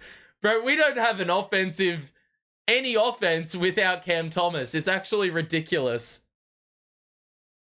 I almost think he scored every one of our points in this second half so far. And if he hasn't scored, he's assisted. Wembanyama for 2. That's off. Board by Claxton. Wembanyama's still getting back. He should have attacked that, but instead, he waits for Schroeder. Lob. Claxton the dunk. And he's going to get the foul as well. Great feed by Schroeder. And a good score by the Nets. They get that lead back up again. I bet 350 on the Spurs to win. Now, that is a good bet. But betting $350 is not, and I don't condone it. Let's get this money. I don't know if I'm not sure. I would give the Spurs a very good chance of winning this game and you netting some good money, but it's the Spurs we're talking about here. 14-win Spurs. You have picked a good team or a good game to bet on the Spurs, though, because the Nets are hella vulnerable to this sort of opponent. Nets up by 3 going into this timeout here called by, I believe, San Antonio. Wembanyama's got 18 now. 10 to Vassell. And the Nets have got 22 points from Cam Thomas, but he hasn't done all scoring. He's got 5 dimes, an equal team high. He's got 2 steals, a team high. He's done everything. He's done a little bit of everything. He's 9 of 17 from the field, so good percentages as well. Mikal Bridges, love you, but at the same time, you've been shit. 4 dimes, though, I guess that's something to extract. He's not shooting the ball well by any stretch, though. Lax has got the 10 boards and the 7 points. His double-double streak ended yesterday. Now, what did we say at halftime with regards to the way you were going to fix this and get the victory? First up, I said, stop Keldon Johnson. Well, he hasn't played yet, so that remains to be seen in the second half. You've also got the turnovers. I told us to stop doing that. 9 turnovers we had at the half. 9 turnovers we have now. The Spurs have only got 1 extra to their tally. So even though we've stopped, we can't force now. Wembanyama's got a double-double. Being a force on the inside, he's got 4 blocks as well. Crazy numbers. He's averaging 3.5 blocks on the year. The Nets, I also said the 3-point shooting needs to improve. And at halftime, we were 3 of 13, I think. So I don't really know if there's really much improvement to be said. We're shooting 25% from deep. You're not going to win a game shooting the ball like that, I can tell you that much. Alrighty. So early in this second half, And the Nets are up by 3 points. Had a few lead changes in this quarter. Skyline, welcome, mate. Hope you're doing well. Got 40 people in chat. This is a bit odd. Yesterday, I had no one in chat. So, thanks to everyone tuning in for a random-ass game between the Nets, who are 15 games under 500, and the Spurs, who are 39 games under 500. I didn't expect this many people to rock up for this sort of game, but I guess that's what Victor Wembanyama does to a basketball fan base. Makes you want to watch him with the ability he's got at, 7'3" tall. For as bad as the Nets have been, this team keeps bringing me back. Vassell, what are we doing with that perimeter defense? Trey Jones, now Wembanyama in the post, faces up, spin, picks up his dribble. Trey Jones, bro, how are you allowing a bounce pass that open under the basket in the dunker spot? Way too easy again. Man of cuts, bro. I said this in the second quarter.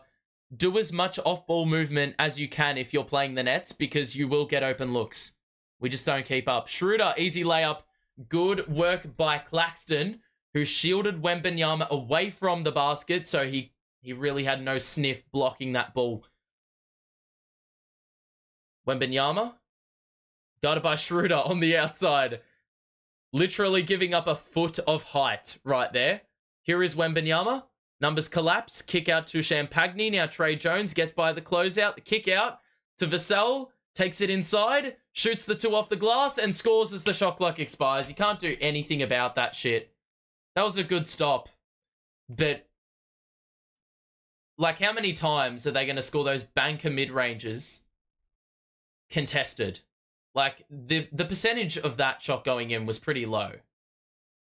Yet we forced it late in the shot clock. Finney Smith under the basket. He's blitzed. And it was a shit pass. It had absolutely nothing on it. And thus it nearly gave the Spurs an opening to get the steal. Instead, it is going to be Nets ball in the corner from the inbounds. Thomas will go to the bench, who's been our only offense. Watch this lead. Not this lead. This scoreline turned to shit now with Cam Thomas on the bench. I'll tell you right now, it is going to be disgusting looking. Who's it going to go into? Got to get it in. Claxton got 2 to shoot. 1 to shoot. Puts up a 3 and was blocked.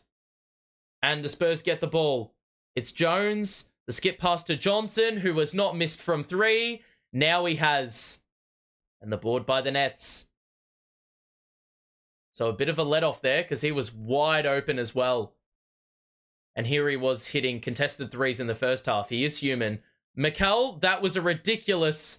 Oh my god, that's so lucky. Finney Smith, great offensive board. Claxton, the putback 2.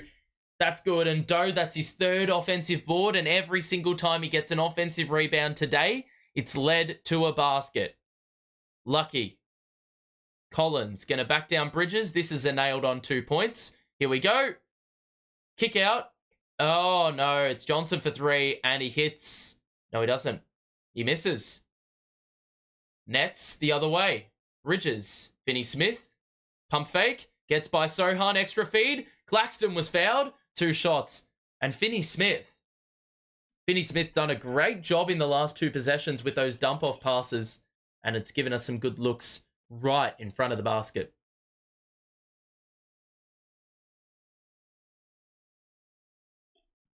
So Johnson missed his last couple of 3-pointers as he crashes back down to earth a little bit.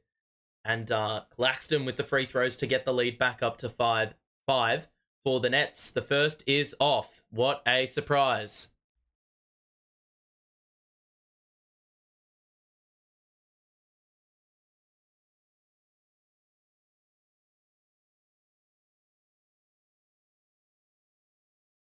Great coaching, Jacques Vaughn. Where have you been the last couple of months? Oh, surely this... How the fuck did they get that? They were fumbling that offensive or that defensive rebound. Somehow end up with it. Johnson, the kick out. Knocked away partially, but it ends up with Vassell. He pulls up for 2. Rattles out. Collins gets the offensive board again. Open three, Johnson. It's off again. He's had 4 shots in about 3 minutes from the outside, which could not be any more wide open. Every single time, it has rimmed out or been badly offline. We've got Branham getting ready to check in for the Spurs. But my goodness, the Spurs' three-point percentage was bad enough with Keldon Johnson making all 4 of his three-pointers in the first half. Here he is not making threes in this third quarter. So that percentage is going down. It's going down like with every shot that's taken. Looks like we've got a timeout here. So we were just about to inbound the ball, and then Greg Popovich decided to pull the plug and basically said, we're calling the timeout. So we've got another stoppage. This third quarter, it's been tough going for both teams again to get offense working. More so at the back end of the quarter. The Nets are still shooting shit from 3. 4 threes in the entire game, yet they lead off the back of, well, to be frank, I don't really know.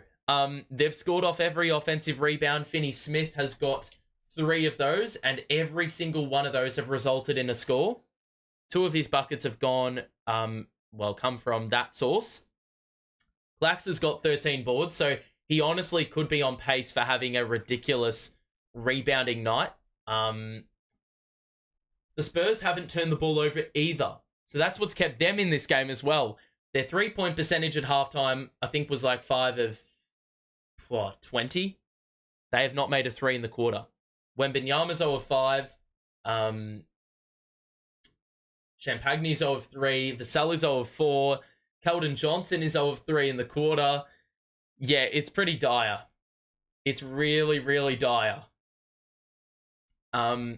They're out-rebounding us by 1. But I think they've got 2 second chance points and they've had 9 offensive rebounds. So we're very lucky it hasn't been more damaging in that respect.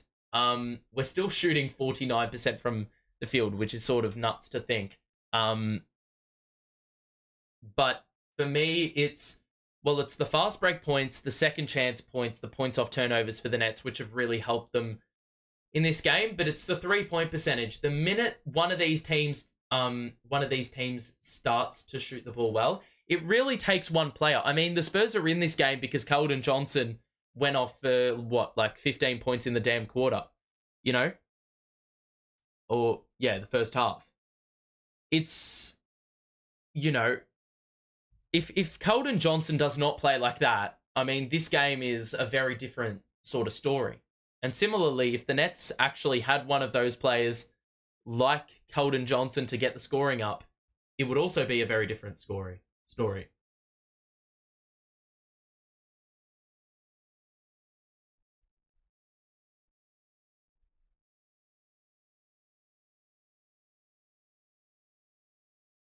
The Suns shot like 50% from 3 today and still lost by double figures. I know. The Suns are in a bad spot. I mean, well, they're not in a bad spot, but they're just dropping games that they really shouldn't. Like, they didn't have Giannis today, bro. Still lost by more than 10. Portis getting 31 and 15. Had no right doing that shit. Schroeder got fouled by Vassell. Got hit in the face. And the Nets are in the bonus. So there's going to be some easy shots here for the Nets. Got to capitalize on this shit. Alrighty. If you are enjoying the stream, make sure to drop a like and subscribe if you are new. We'll be back for Nets versus the Bucks later in the week. And then we'll miss the Pelicans game midweek. Watch the Nets play the Bucks. Then we'll be doing a couple of neutral games next week because I can't do the Nets games for about a week. So it's not by choice, those games. One of the games is at 4 a.m. and the other 2 games I can't get to because I'm busy. So we're going to do some neutral games to fill the time. And there's some really good matchups at the end of next week. Schroeder's second free throw rims out. Got to make those shots, man. Leaving some vital points on the table. We don't get too many free throws. Johnson attacks the basket, and Dayron went vertically, but Johnson fought through the contact and scored off the glass. So his first points of the second half come the way of a two-pointer. Dayron had the pass knocked away. That's a dodgy pass, but somehow the Spurs still have it. Vassell, wrap around. Bridges read the pass, gets the steal. Come on. Go, go, go, go, go. Showed no urgency on that play, and now we're going to have to play in the half court. Lovely. Bridges one-on-one with Vassell. Drive. Oh, for fuck's sake.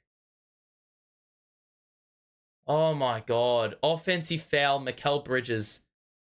Exhibit A of exactly why Mikal Bridges is just not doing it for me at the moment. This dumbass. Why would you hold his arm on the drive? It's just dumb. Like, points off turnovers come at a premium for us. But in the end, we've turned their turnover into our turnover. Collins. Good cut by Vassell. How many times, Mikal, are you going to get beaten on a damn cut? Every single time. Oh my god. I don't know what sound I just made there. I was trying to say, oh my god, and it just didn't happen the right way. He's getting harassed by Sochan, and he's just fucking thrown the ball out of play. What a clown, bro. What a clown. Seriously, what is he doing?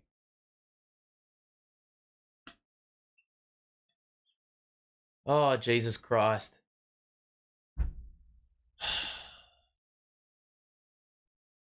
What is that defense? And then what are those two offensive sequences? He has to get yanked. Take him to the bench, which they've rightfully done, but now we're playing three guards. So this is going to be real interesting. Vassell picked up by Thomas up top. Pass across to Branham, who drives and pulls up for two over DSJ. It was a rim grazer. How did they end up with the ball? Oh my god, and that really should have been Spurs or Nets ball. Really? Because yes, Johnson got swatted at, but I'm pretty sure Johnson had the last touch. And that's Keldon Johnson, not Cam Johnson. 73 apiece. Ball inbounded to Vassell. Shoots the two on the baseline. Misses. Board Cam Johnson.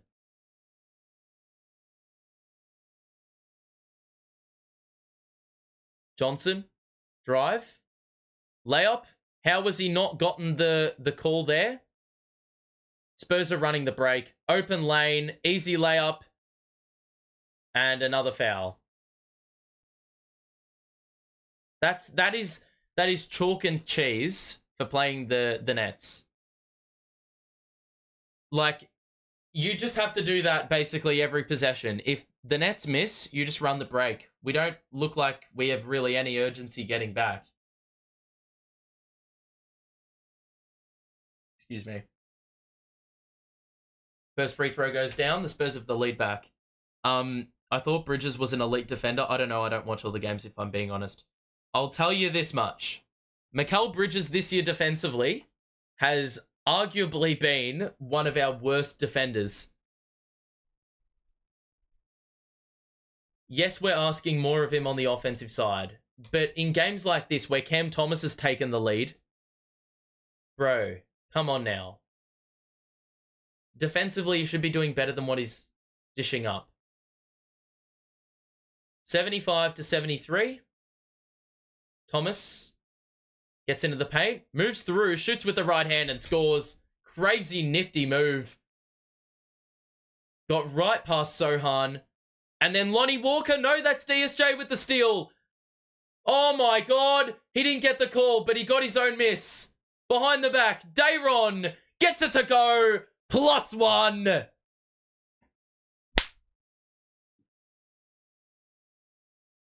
Jesus Christ. DSJ with the steal, then he blew the layup, then he got his own miss. After thinking that he was going to get the foul, then he faked the handoff, then went behind the back. Dayron got the foul, got the two to go, getting a free throw. Sick bars. Jesus Christ. Mikal has a better chance defending a loaf of bread. Jokes? Honestly, it's not jokes.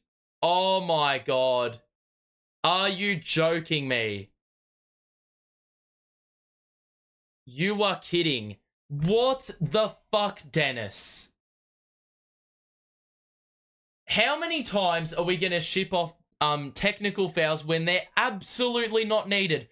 That was a game lifting or a team lifting play there by DSJ, even though the dunk didn't go down. You've just fucking killed it by giving away a technical foul. That's what Claxton does on a game-by-game basis, but he's handed over the responsibility to DSJ this time.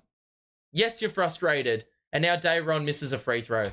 So not only have we gone and missed the free throw, we've conceded one. So we could have had a 3-point advantage on that possession. Instead, we get a 1-point advantage. Purely by missing a free throw and giving one up. Open three for Branham. That is bread and butter. But hits back iron and the Nets get the board through Cam Thomas. DSJ takes it inside. Easy little dunk there. Rim grazer. And the Nets have the lead by 3. So DSJ last couple of possessions. Attack the basket. Branham takes it inside. Pump fake. Blocked by Walker. Saves it. And was able to get it to Dayron. Now Cam Thomas running the break. Pull up 3. It's up. It's off. Johnson with the offensive board. Open mid-range. He knocks it down. Good work by the Nets there to turn dust into gold. Basically polishing a turd. So the Nets up 5 now. Scored the last couple of points. Wembanyama is back in and was in a couple of minutes ago. Vassell gets by Cam Thomas. Easy finger roll layup. And Cam Thomas was trying to help on the inside. That when Vassell got the ball on the outside, he had to close that one out. And Vassell went right by him. Perfect opportunity for a 2-for-1 execution. We can let the clock run down. Now we'll use the Dayron screen. Skip pass to Johnson. Behind the back. 3 to shoot. 2 to shoot. Gets one up in the mid-range. Hits the tough shot. That is ridiculous. CJ with the skill. Haven't said that too many times this season. Nets on a 10-3 run in the last 2 minutes. And this is something that has not nearly happened enough this season. Ending quarters well. DSJ, good defense. Pass to Wemby. Bounce pass back to Vassell.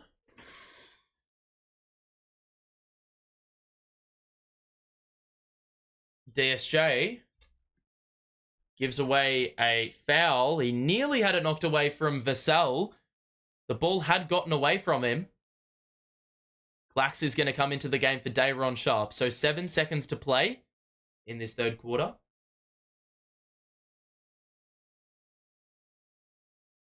Finney Smith is also going to check in for defense. So Thomas and Johnson to the bench. Let's see if the Nets can get a stop here. It'd cap off a great end to the quarter. Wemby's going to get it with 5, 4, 3, 2, 1. Shoots off the glass and scores with 0.9. And that's going to be 3-quarter time if we get the ball in. Which we do, and that is it. So 3-quarter time, and this game has been neck and neck basically every step of the way.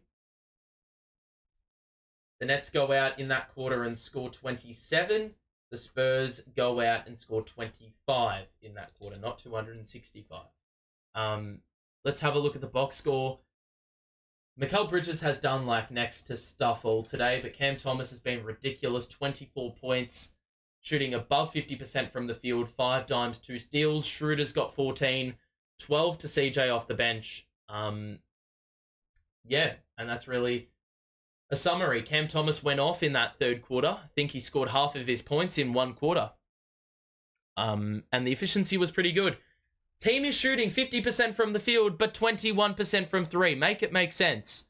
We've only had the 14 free throws, so you sense a bit of weakness there.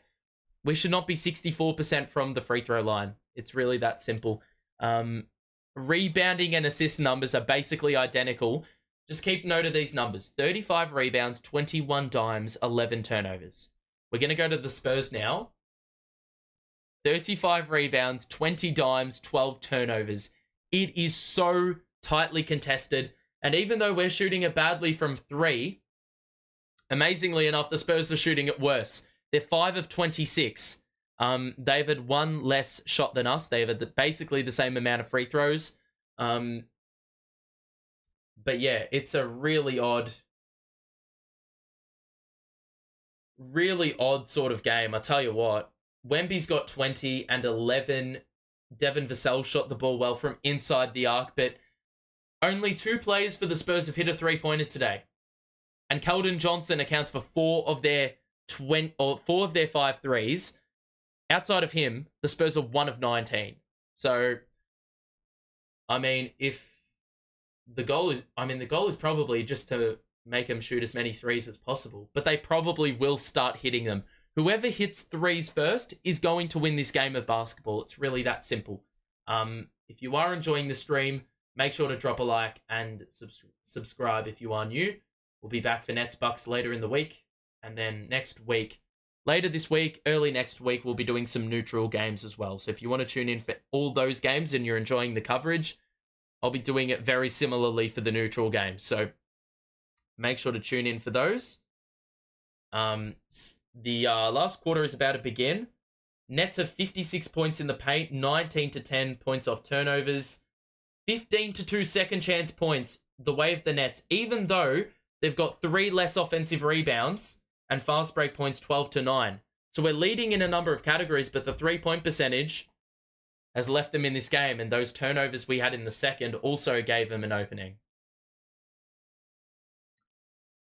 Wembanyama, guarded by Claxton. What a pass to Wesley. The kick out to Osman. Oh, no. It's a miss. DSJ with the board.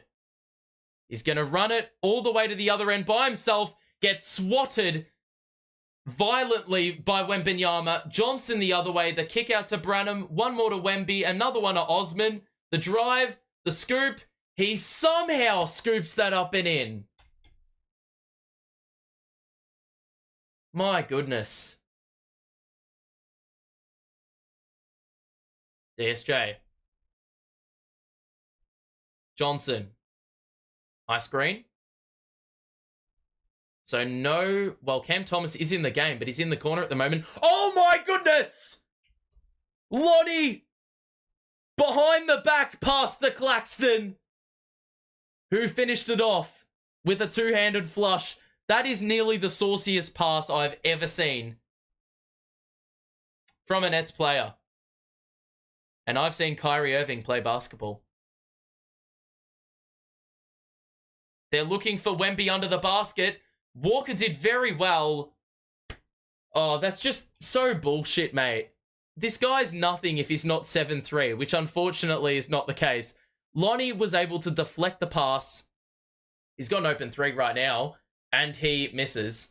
Wemby managed to grab it, even despite the deflection.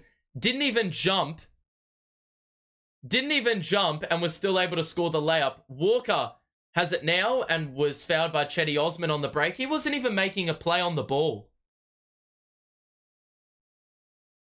Claxton was able to get the block. That pass by Walker is a sight to behold. Jesus Christ. Goodness me. So final 10 minutes of this game. Thomas gets inside. Good pump fake. Pump fake again. Scores for 2 again. Ridiculous. And I tell you what, if there's one thing to cling on to this season, it's Cam Thomas's play, because it's been superb.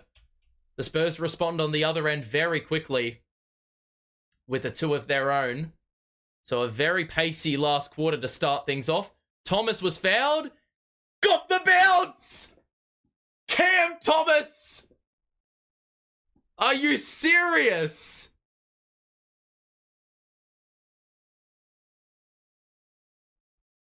Hanging. And then got the bounce off the rim. Huge element of suspense there because it decided to sit on the rim for just a couple of seconds.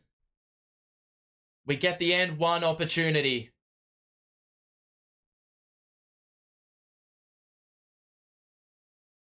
Oof. Cam Thomas, Jesus Christ, mate. 28 points, 5 dimes. He's putting the Nets team on his back. Bit depressing that it's against the Spurs, but honestly, I will just take any form of happiness at this point. If we can win against the Spurs, I don't care who we're playing. I don't care if it's the Spurs. Let's just win the game, because even that proves to be difficult against anyone at the moment. Wesley up top, picked up by Walker. Off-ball movement here for Vassell, who gets through the kick out to Wasman. What is DSJ? Nope, it's Cam Thomas in the corner. What are you doing, CT? You just ruin your own offensive work by leaving your man open one pass away. That pass was very dodgy to Dayron, but he scores off the glass through Collins. Tough shot again. Wesley. Pass knocked away. DSJ with the steal. It's a 3-on-2. Dayron. Well done there by Collins. They've called a foul. And I'll tell you what, I would definitely challenge this. But because, well, Zach Collins is the tank commander for the Spurs because he didn't want him to challenge. I actually think that's a decent sort of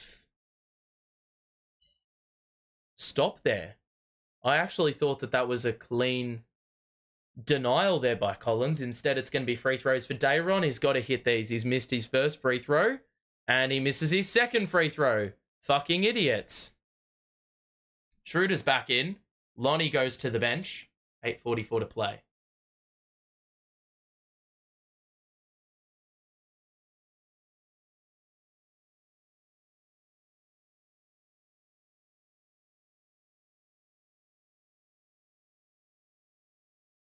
So 90-89, one free throw to come here for Dayron.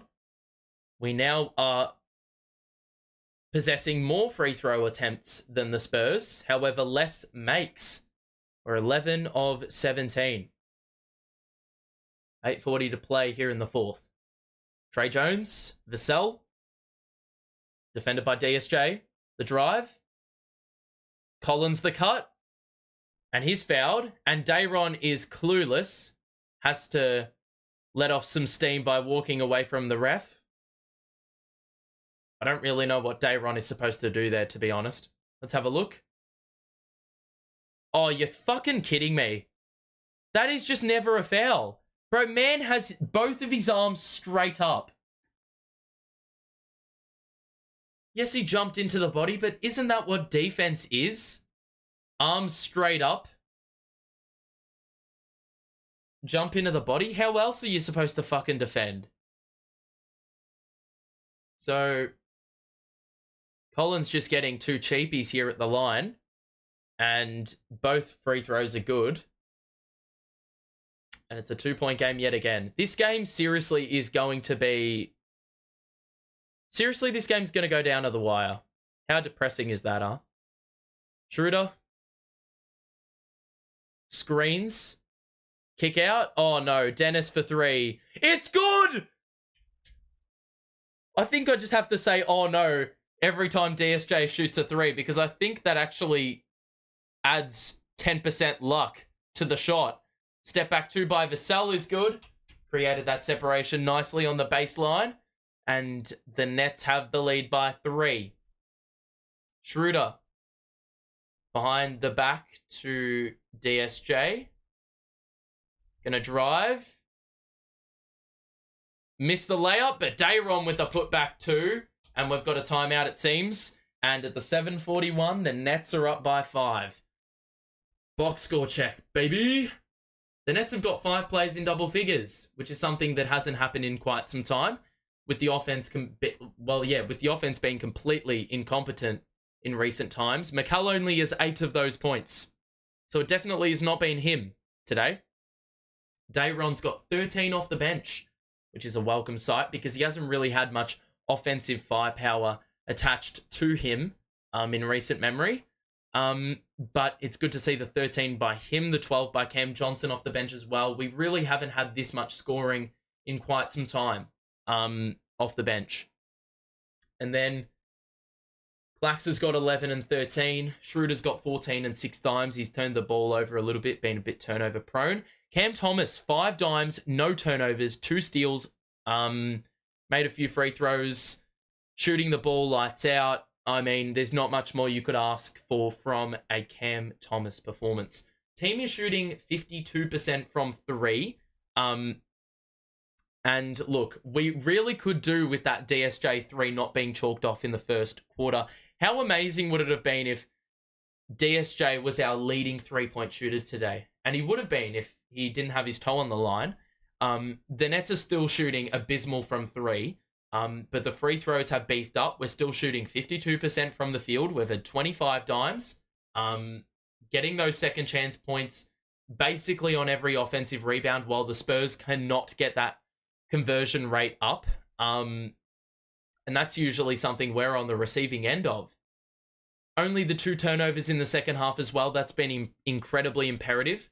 The thing is, we haven't really forced too many. The Spurs have only had about 4. They are still shooting the 3 ball pretty badly. Got the same amount of free throws. They're shooting sub 50%, but still well enough to remain in touch. Wembanyama's got 22 and 11. 6 dimes, leading the way in that respect as well. And Devin Vassell's got 18. Johnson had 15 first half points, kept him in the game, but he hasn't done too much after halftime. Chetty Osman's got 10 off the bench as well. So very, very even game. I tell you what, we've still got a long way to go. 7 minutes to play. 8 minutes to play. Wembanyama's also got the 5 blocks, which is also a bit cooked in itself as well. 11 of 17 from the line. Yes, sir. As an Arkansas fan, I definitely know about missing free throws. I actually have no idea about college basketball. It's amazing how big of a thing it is in the US. I may need to start following it just to see what's up. You may need to tell me a good team to support, because I wouldn't have any idea about what team to support. 98-93. Sochan. Gonna drive. Kick out to Collins. He's got 1 to shoot, and he misses the 3. Get that board. Well done, Nets. Bridges is back in. And I believe that's the only sub we've made. Thomas is on the bench. Why the fuck? Dayron is open up top. DSJ picks up his dribble. Out to Schroeder, who tries his luck for 3. It's off. Dayron bats it back out to DSJ. It's an open 3 for Mikal. Please hit. Yes, he does! Finally, I can get a little bit G'd up about this team. Yesterday, mate, I looked like the most depressed sports fan you possibly could come across. Today, it's a little bit of a different story. We've got 20 second chance points to 2, and we've had less offensive rebounds. It makes no sense. We get a steal. Schroeder, the drive. The trailer is Dayron. The one-handed throwdown that leads up to 10 in the blink of an eye. And we've got a little bit over half a quarter to play. But the Nets are in a good position going into the final 6 or so minutes. It's Collins now. I'm interested to see when they bring Wembanyama back into the game. Vassell off the window, doesn't get the angle. They get the offensive board though. Oh wow, Trey Jones is wide open. He misses the 3. Bridges saves it, and the Nets get another board. So another second chance opportunity, which goes begging for the Spurs. The Nets on a 7-0 run in the last 2 minutes. Schroeder's got it here on the wing. He'll use the Bridges screen. The drive, the layup, doesn't get the angle. Didn't get the foul. Dayron's fallen over. It's a 2-on-1. Whoa, there's shit going on at the other end of the court. So Dayron got decked by Sochan. And Dayron is limping a little bit because Sochan's just dropped on him. Schroeder's also sore from the layup attempt, which they also didn't call a foul on. So I don't know if there's been technicals handed out, a double technical handed out. Claxton was at the scorer's table, I think. Let's have a look. Okay, yeah, Dayron, what is Dayron thinking? Yeah, I don't know what the fuck Dayron's doing, to be honest. Bit of frustration there, I reckon.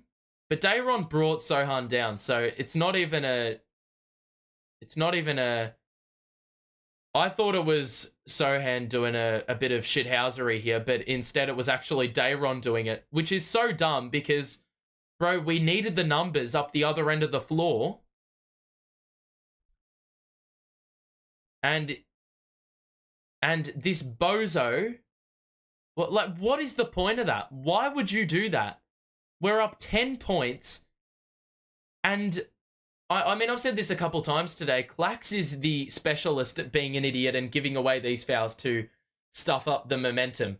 We've got the momentum, yet what on earth was he thinking here? That is really, really stupid. There is no two ways about it.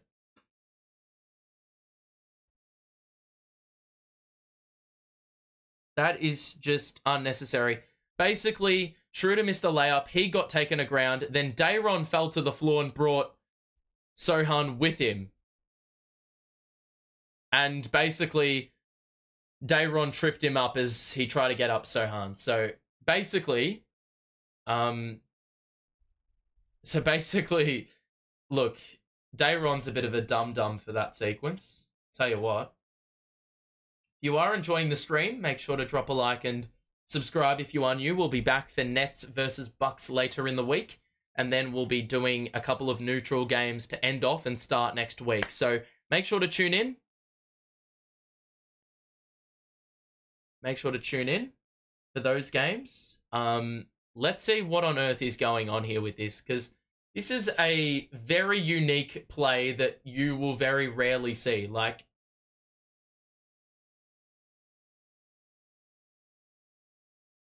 I don't really know what they're going to call this, because it's one of those things where you don't even have a sample size for this type of shit. This isn't a regularity.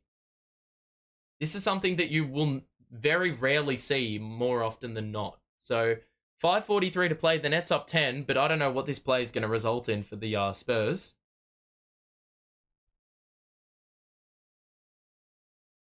They're taking a very long time here.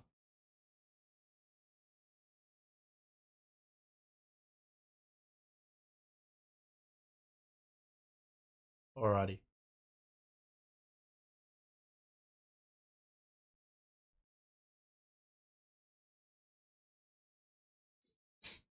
God, we're going to be here for a while, aren't we? Oh, goodness me.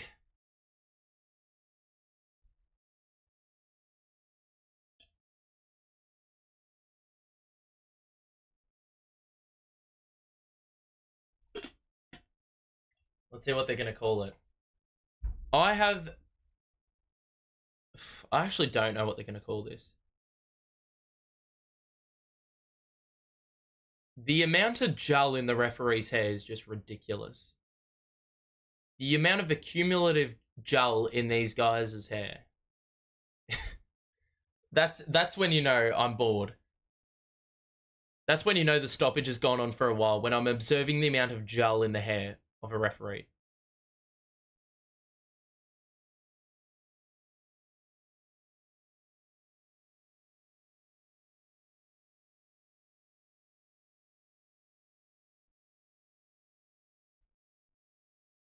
So 2 free throws for San Antonio and they're getting the ball. That is the epitome of dumb. That is the epitome of dumb. Why the fuck would you do that, Dayron? Love the guy, but that is just a lapse of high proportion, really. So 6 minutes to play, just under half a quarter. The Nets up 10. They've had the advantage in this quarter. They've outscored the Spurs by a great deal. Sochan makes the first free throw, and he's got that one-hand free throw, which has proven effective. He couldn't shoot free throws for shit with 2 hands, but all of a sudden now he's competent in that respect with an adjustment, and he makes both. And now they're going to get the ball here.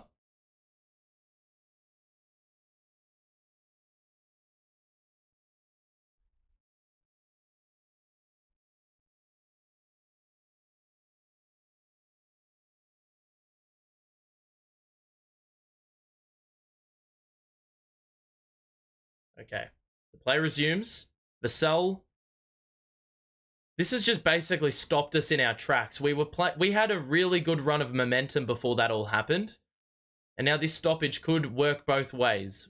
Wembanyama, the no-look to Vassell. Catch and shoot 3 is good. Last year we played the Spurs and we lost. At this very venue. Let's not repeat history, ladies and gentlemen. They've halved the lead with 1 possession. Let that shit sink in. Bridges gets into the paint. Pump fake. Got to pass it out. We got 4 to shoot, 3 to shoot, 2 to shoot, 1 to shoot. Schroeder gets it up and gets the bounce as the clock expires. Goodness, I didn't think anything was going to eventuate out of that possession, but we found a way. 5 minutes to play now. Lead is 7. Got to get a stop here. Chetty Osman is on the court for the Spurs. Trying to deny the pass to Wembanyama. Here he is. Open 3. What is Clax doing? Another 3 goes down. And they're going to get a timeout.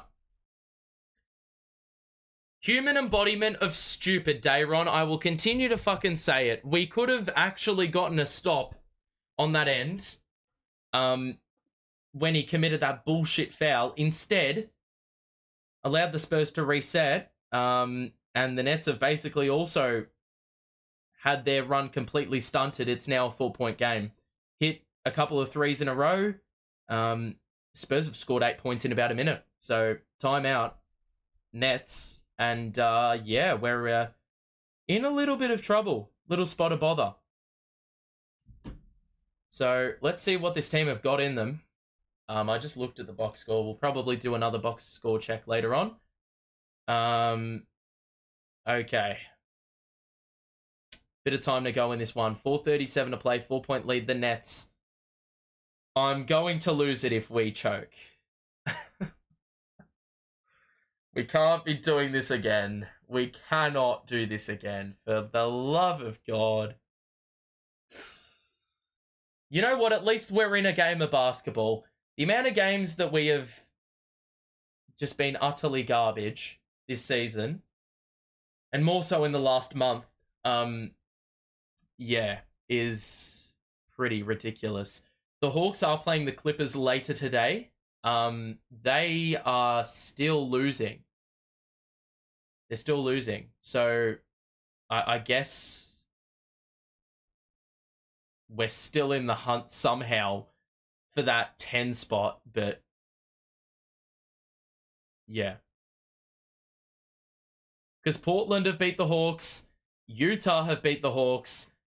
Meanwhile, we're losing to fucking Charlotte, Memphis, nearly losing to a weak Philly team without Maxey and Embiid. Who else have we lost to? The fucking 10-win Pistons. Yeah. So, fair to say, this is our level right now. This is why we're in a game against the Spurs, because we just don't know how to put teams to the sword, really. Righto. If you are enjoying the stream, make sure to let us know in the chat. If there's any feedback for the streams, make sure to let me know as well, because of course we can't improve the streams without people telling me what you want to improve firsthand. Alrighty. 105-101. Cam Thomas has been out for 3 minutes. He needs to return to the game to keep this Nets offense afloat down the stretch, because he's been the go-to scoring option when things have looked tougher.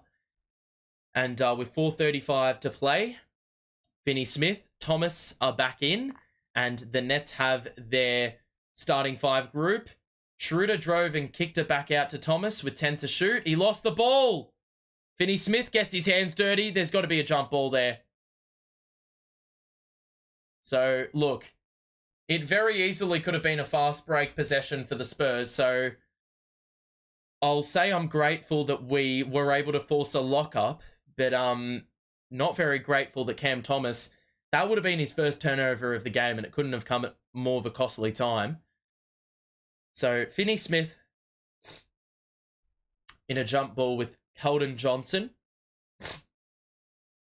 Here we go. Who's going to win it? 6 to shoot if the Nets win it. We do. Schroeder 5 to shoot. Drives on Vassell. Gets by the runner. Oh my god, he didn't get the bounce. Spurs with the board. Vassell. 4 minutes left in this game. 4-point game. Wemby knocked away by Schroeder. He got the steal. He had Wembanyama as his assignment in the post. Here he is now. That is a huge stop. 6'1" this bloke is, and he's guarding a bloke that's literally a foot taller than him. Thomas picks up his dribble, nearly moved the pivot foot, gets it back. He's got 4 to shoot. 3:30 left. Step back deep 2. He's fouled! Oh my goodness.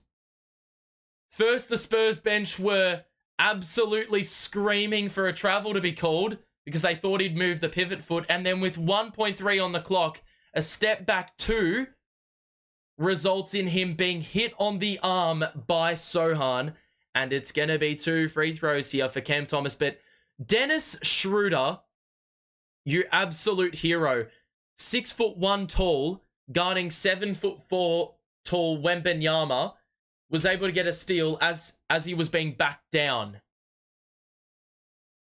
And basically getting shoved under the basket. Like, that was basically a nailed on 2 points there. But absolutely brilliant stop there by Schroeder. And the Nets get 2 points on the other end as a result. They lead by 6, 3:30 to play. That could be a very decisive game-winning sort of play. Jones to Devin Vassell on the outside. The screen. Step back 2 over Finney-Smith is good. And he's really found ease scoring in that part of the court, to be honest. We're about to exceed the final 3 minutes. That score cuts the lead to 4. Big buckets needed here. Clax, hand off to Thomas, who's been picked up by Sochan. Changes gears. Kick out to the corner for Bridges. He's got 4 to shoot. He's got to do something with it. He drives, falls out of bounds. What a pass! Oh my goodness. Finney-Smith had the open 3. It was off. And now the Spurs run the break. Sochan gets one up. Miss. But the tip in by Wembanyama. That's their second bucket from second chance points in this whole game in the last 3 minutes since that Dayron bullshit flagrant foul. The Spurs have gone on a 12-4 run. Schroeder the pump fake, the give and go.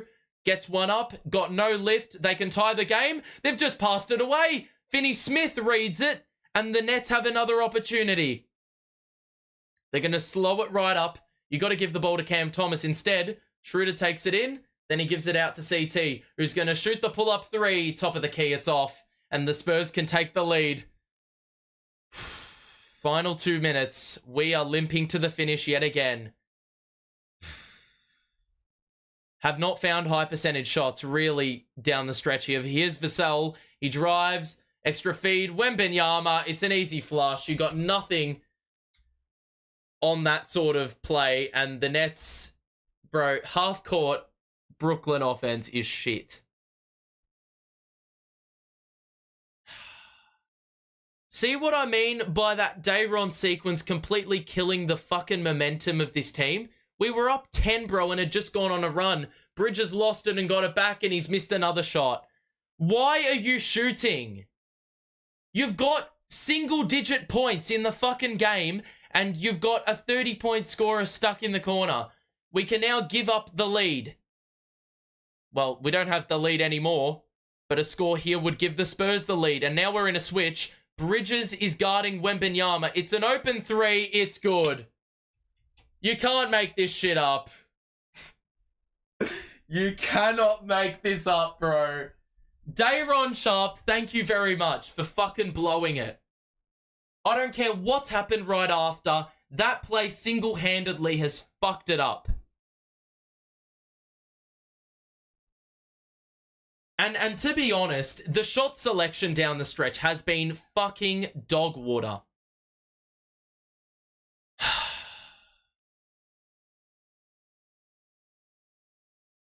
Mate, for fuck's sake, they have not...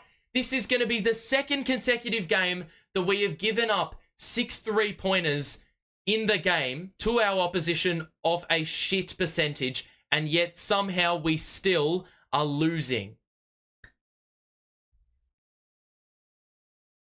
This team has only got themselves to blame, bro. My goodness, that is just a travesty, bro. This is just a travesty. How the fuck are you losing to the Spurs? Why do I waste my time in the last 4 minutes, 39 seconds since the Dayron Sharp flagrant foul where we were up 10? Since we were up 10, bro. We have conceded 17 points to 4. And that is everything wrong with this team right there. Pretty simple. We have not scored a field goal in the last 4 minutes. Please tell me why Cam Thomas has barely gotten the rock. It's been Schroeder, it's been Bridges starting the possessions. Give the ball to Cam Thomas, bro. You're chewing up clock without him. He still hasn't got the ball. What is Mikal doing shooting? Why is he shooting down the stretch? Oh, Jesus Christ, bro. This is brain dead. Out of the timeout, you didn't even let Cam Thomas get one touch. And now the Spurs can put it out of reach with a make here. They got 6 to shoot, 5 to shoot. Finney Smith guarded by Vassell. He hasn't made a 3 all game, and he misses there. Get the board. Okay, we've got the board, but they've executed the 2 for 1. So we've got to hit a 3. Haven't been able to hit those for our life. Here's Johnson. He gets by. Schroeder's wide open. Fake the pass. He's got an open look. He hits. Ties the game at 110. We've got 15 seconds left. And that is well overdue. We have not hit threes at a great percentage all game long. We tie the game at 110. But I'm not really all that excited about it, I tell you what. Because I can already sense a game winner coming on. It's going to be a Wemby game winner. 100%. All they need to do is just feed Wemby under the basket and he'll score. Oh, Jesus Christ. This is just, mates. Spurs, please, my 350. I need to pay my rent. Look, I know the housing crisis is hitting people hard, but you should not be betting on the Spurs of all teams to to be dependent on your rent. Ultimately, it was a well-worked play, but why has it taken 4.5 fucking minutes for us to make a basket, bro?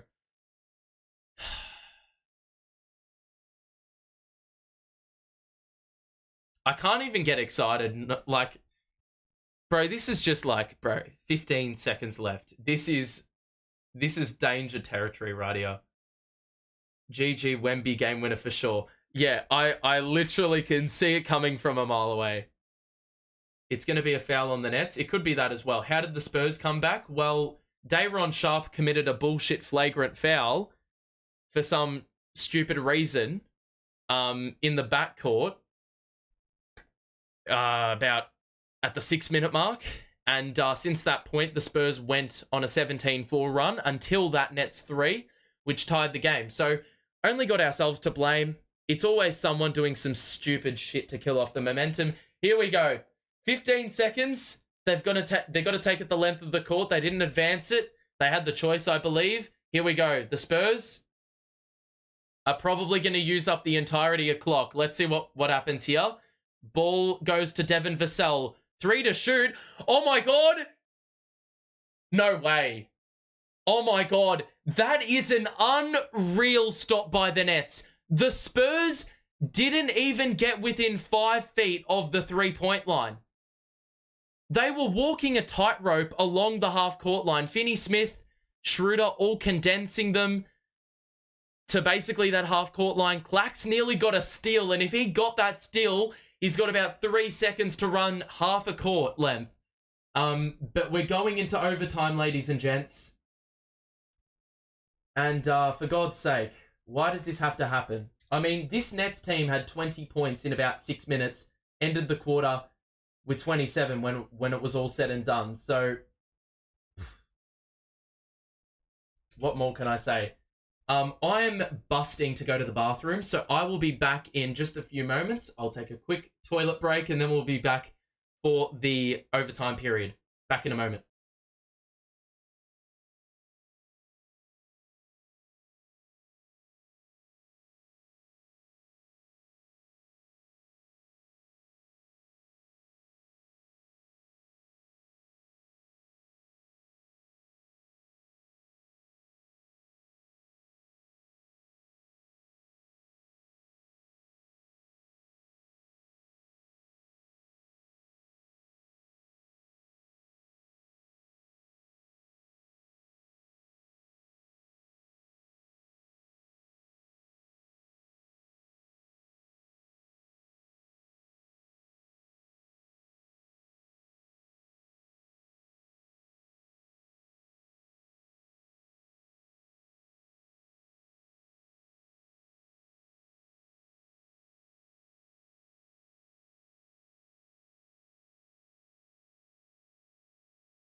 All right, we're back just in time for the 5-minute period. Alrighty. So this is where we remove the period button.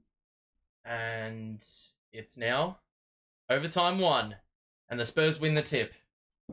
As I'm sure Wemby has done all season long with minimal loss rate. Alright, here we go. Overtime records. The Spurs are 1-1. The Nets have not won an overtime game and they've had 3 tries already. Sochan's open in the corner. He misses. Get the board. Mikal does. Oh, please don't take more than 2 dribbles. He does not. And the Nets will have an opportunity here.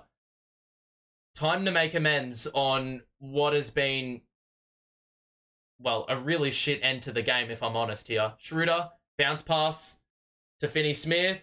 Out to Bridges, 4 to shoot. What are we doing? Mikal shooting a fucking contested 3. He hit it! Oh my goodness. That was the worst bit of offense I've ever seen in my life. Cam Thomas did not, get any touches. We get bailed out, though. Finney-Smith with the steal on Wembanyama. And now the Nets. They've done this before where they've gotten early buckets in the overtime period, but then they've gotten ice cold in the final 2-3 minutes. Couldn't buy a bucket. Here's Schroeder. Finney-Smith. Catch and shoot 3. It's off. Board by Trey Jones. Gets it ahead. All the way to Vassell. Easy 2-handed throwdown. And I feel like those are on offer all the time with the Nets. I don't know why Cam Thomas has not been trusted down the stretch. Man was on fire in the first 3 quarters. And now they're just sitting him in the corner and playing through Bridges. I don't get it. Bridges pulls up for 2. It's off. Oh my god, they mistimed the board. Cam Thomas was open for a fucking eternity, and they didn't get it to him. Here he is now, though. He's going to cook with 7 to shoot. He drives on Trey Jones, gets inside. The runner is off, and the board by Vassell. Decent look, but short. So, 113-112. Finney-Smith, another steal! Yes! Dunk! Thank you! DFS, last play of the 4th quarter of regulation, superb. Early on in OT, he has been ridiculously good. Nets up 3. He's gotten 2 steals in this overtime period. Here he is guarding Wembanyama now, who's going to back him down. The turn, Claxton tries to come over and help, but Wemby scores off the glass. And He's so difficult to contain, man. 115, 114. In the blink of an eye, we are in the final, well, closing in on the final 2 minutes of this first overtime period. Schroeder lost the ball. Idiots! They've got the numbers as well. Sochan, the layup. He blew it. He blew the layup. The Nets have the numbers. No look. Finney-Smith blocked. The chase down by Wemby. And the Nets do get it. My goodness, though. Wembanyama with, I think that's his 6th block. Schroeder, where's the foul? What? What? You're kidding. No foul. What a joke. Let's have a look. Bro, his arm had reached in. His arm had fucking reached in. Are these refs blind? Get the glasses out, mates. You can't see shit. Oh no, Vassell's open for 3. Steps into it, it rims out. The Nets get the board. Oh my God. We've given away a foul on the box out. Absolutely fucking stupid. Oh my, please, bro. That is just a joke. Mate, you mix that in with the bullshit on the other end, which didn't get called. Absolute fucking rubbish. Mate, the Nets don't get nearly enough calls, bro. Summarized in 2 possessions right there. 1:30 to play. Sochan the drive. Layup, it's off. How do they get the offensive board? Finney-Smith again! Another block. He's been absolutely absurd on defense in the last, well, 5 minutes. They're going to look to Wemby from the inbounds. They get it to him. 10 to shoot. 80 seconds to play. Takes it inside. Extra pass. It's a turnover. Thomas with the steal. Got to get it past half court. Push, push, push, push, push, push. Yep. Good. Okay. We're closing in on the final minute. Schroeder 1-on-1. He takes on Vassell. But cut off. He's going to go again. Schroeder the pull-up 2. It's off. Claxton fights on the glass. And then Keldon Johnson. What the hell? What for now? Bro, that's clearly... Why would he try to... Whose ball is this? Okay, Schroeder was the last man to touch it. I thought Keldon Johnson got hands to it first. So 55.5 seconds left. Here we go. Oh, this is too fucking tense, bro. Come on, lads. 1 point game. Nets up. Have been the entire overtime period. It would be so on brand to lose it now. Lob. Wemby the dunk. And we're going to call a timeout. We're in this position again. 38 seconds to play. If you are enjoying the stream, make sure to drop a like and subscribe if you are new. We'll be back for Nets Bucks in 3 days, I think. It just is mystifying why Cam Thomas has barely gotten the basketball from like the last 5 minutes of regulation to now. It's mystifying. Man has barely gotten a shot up. Wemby's been ridiculous in the last few moments, but realistically, what are you supposed to do when the ball's getting lobbed up there and he's 7'3"? He doesn't even need to jump to collect it.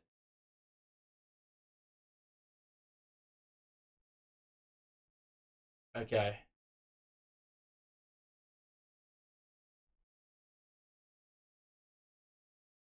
Alrighty. Here we go.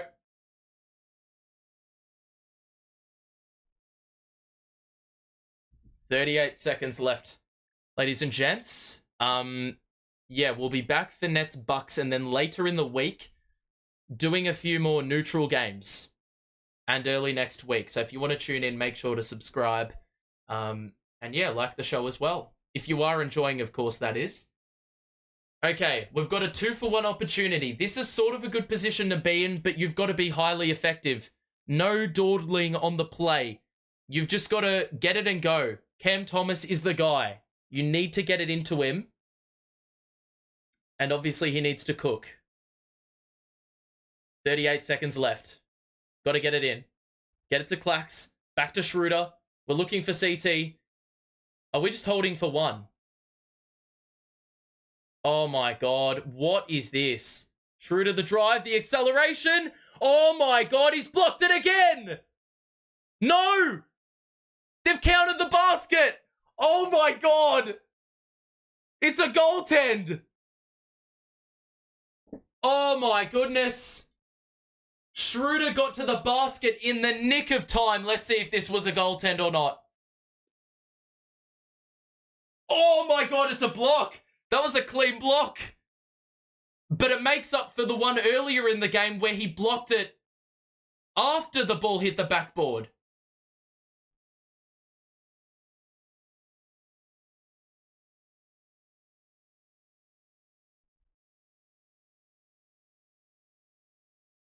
Are the Spurs going to challenge?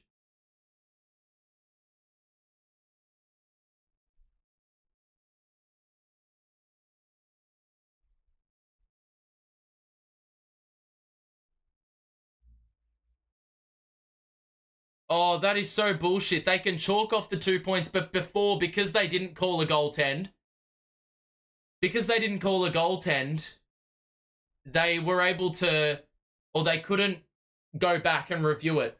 How fucking bullshit is that? Bro, that just sums it up again. What a fucking cheat code Wembanyama is. Seriously, you can have, like, so much space on the layup, and he's still, because of his wingspan, he can be like 5 feet away from the defender and still reach over and get across. It's actually fucked. The layup was there. The layup was there. It's not going to be a goaltend. It's going to be fucking turned around. Can't believe it. I can't believe it. Oh my God, and we have to foul. We have to either get the steal or foul. If we don't get the steal, we foul.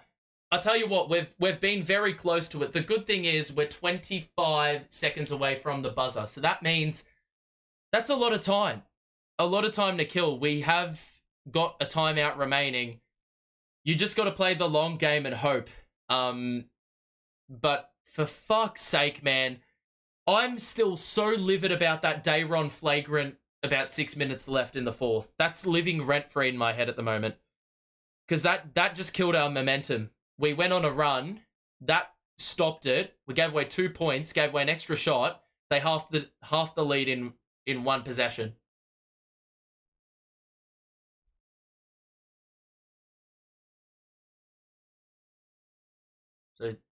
So 25 seconds left in the overtime period. That's really stiff. That was a great play. Sometimes you just can't really plan for a play like Victor Wembanyama. Yeah, I gotta fix the score. I'm just trying to grip onto any form of success for this team, bro. Oh, it's a tough life. What is 175 people doing here? Force Wemby to get the ball in. Foul him. Bro, Wemby's got 33, 16, 7 assists and 7 blocks. That is cooked. I mean, overtime inflates the numbers a little bit, but even still. So we've got to try get the steal here. Finney Smith has been superb. He's got 2 steals and a block in the overtime period. He's going to really need to draw on the defensive side of things in order to get it done. Here we go. Got to get it in. That's too easy, Mikal. They trap. Foul him. Bro, what the fuck? What is that? You fucking idiots, refs. Oh, that is ridiculous. That is so... That is... I cannot believe what I've just seen. And I've done this motion time and time again in this game. Referees, install some of these glasses. You need them. Schroeder is chopping at Sochan's arm. Chopping at it. Let's have a look. I mean, probably not as much as I thought, but mate, he's still doing something that consistently gets called a foul in the NBA when you do that shit. That is a joke. It's right in front of the official. That is ridiculous. Bro, they've called fouls for shit that hasn't even involved any contact today. And Schroeder's gone for a swipe at the arms of Sochan, whatever the fuck his name is. And they didn't even call it. It's just an easy two-handed flush under the basket. So now the Nets are going to have to do what they did in the regulation period. And they're going to have to find another three-pointer, which is something that they've really struggled with all game long. Last time it was Schroeder. Who's it going to be this time? We've got 21 seconds to get a good shot. I actually think it becomes more difficult when... Oh, you're kidding me, bro. You are kidding. What the fuck? Cam Thomas is on the bench. What's he doing on the side? Unless we're going for a quick two, there is absolutely no reason. We don't even have a timeout. What is the point of this? Johnson, on the move, three-pointer. It's off. I just don't understand this, bro. Oh my God, I just don't understand. Why the fuck is he on the side? Or if you don't laugh, you'll cry. And if you don't cry, you'll laugh. And I'm on the side of laughing because, honestly, it is laughable. How does this team, leading by 10 against the Spurs, choke? Well, you just need to ask a certain individual. You just need to ask a certain individual to commit a flagrant foul or commit a technical foul, and it kills off the momentum. Cam Johnson knew he missed it as soon as he shot it. I don't know why Cam Thomas is on the bench, and I need whoever is doing the press conference post-game, they absolutely need to question that, because that doesn't make any sense to me. Cam Thomas had 29 points going into, like, the last quarter. I don't think he's scored a point since. And why is he on the court now?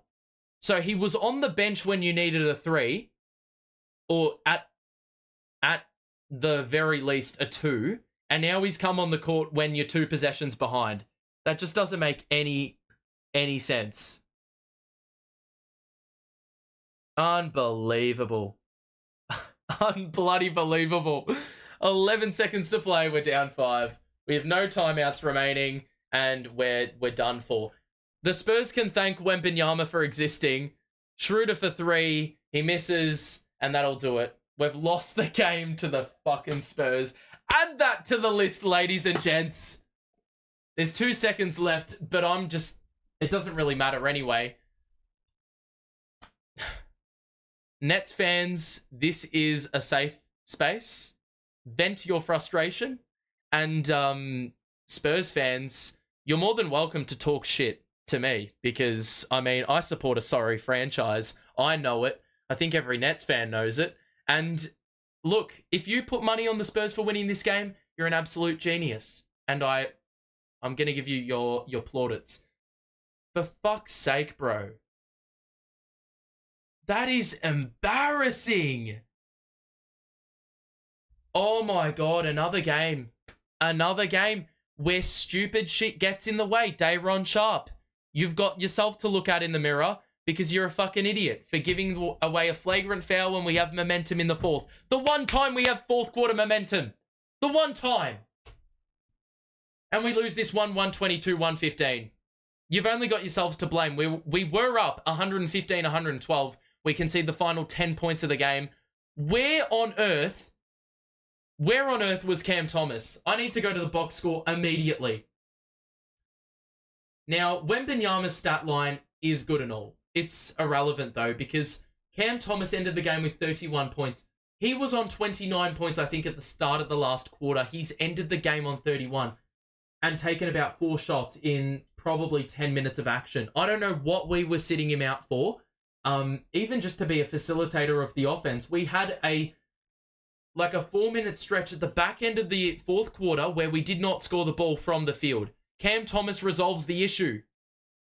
Even though he was more inefficient at the back end of the game. My God. Are you a Nets fan because of Simmons? No, I'm not. Simmons just coincidentally ended up there. The Nets need to realize they are in a rebuild. Bloody oath. The Nets are the worst team in the league. I said it before. We're worse off than the Spurs. I tell you what. Mate, including the overtime period, we had 8 threes in the entire game.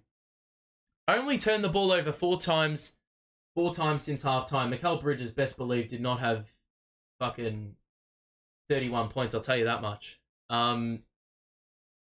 But it just didn't make any sense to me why Cam Thomas did not get the rock at any stage, really, in the fourth.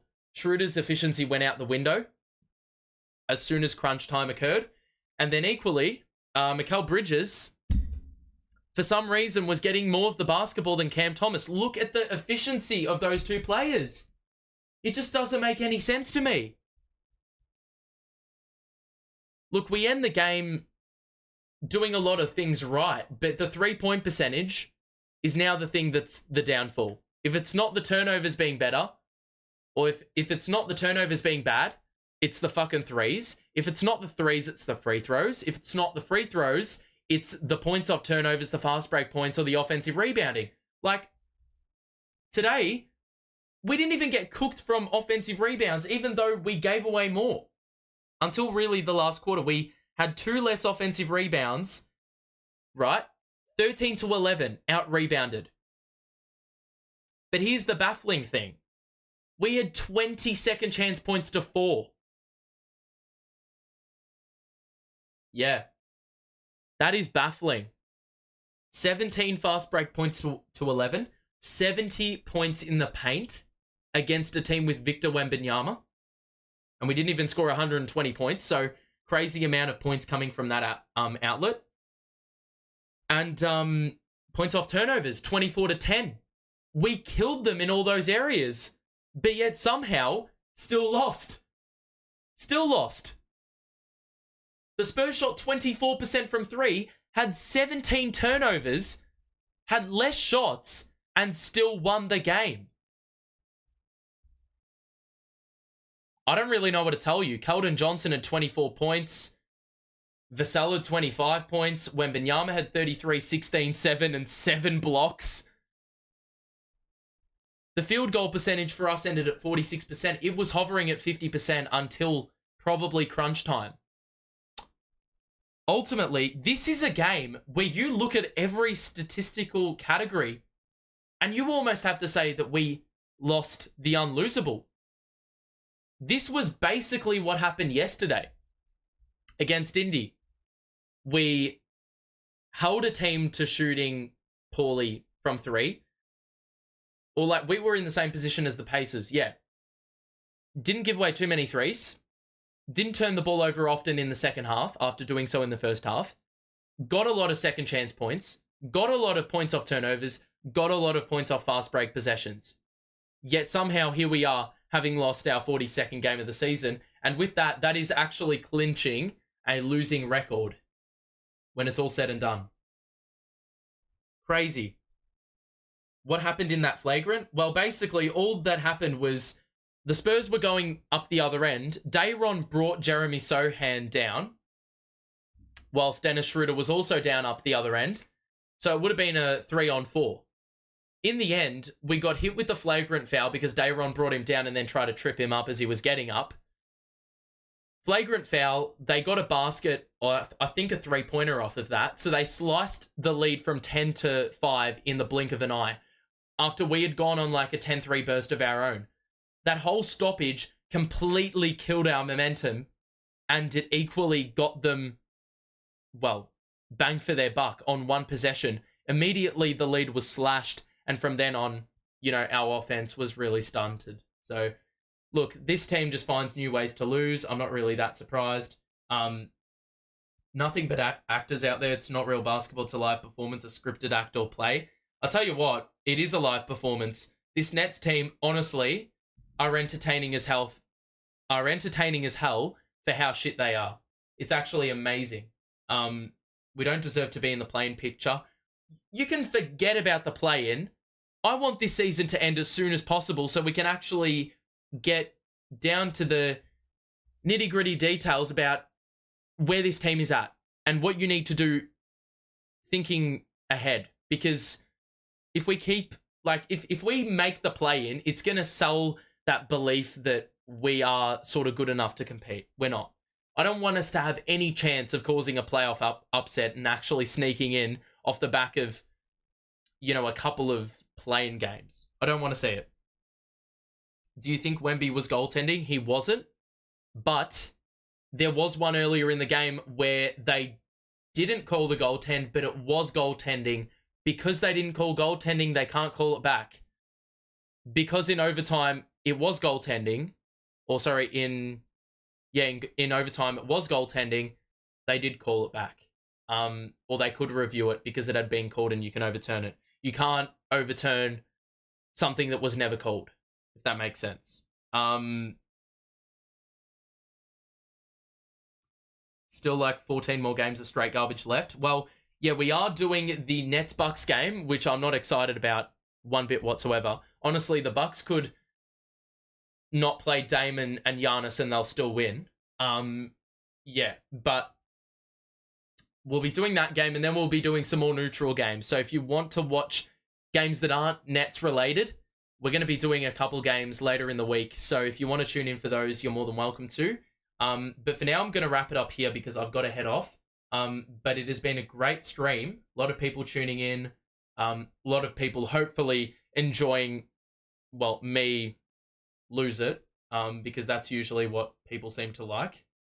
When people get absolutely distraught over their team losing.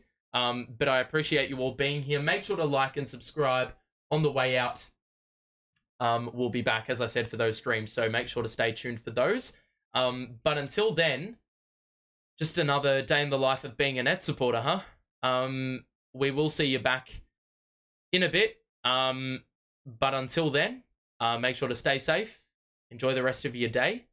Thanks for tuning in, as always, supporting, your comments, all of the above. We will catch you, in a few days' time. So, yeah, all those things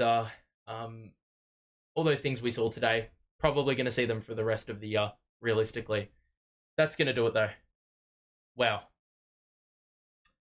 See you all. Have a good one. Bye for now.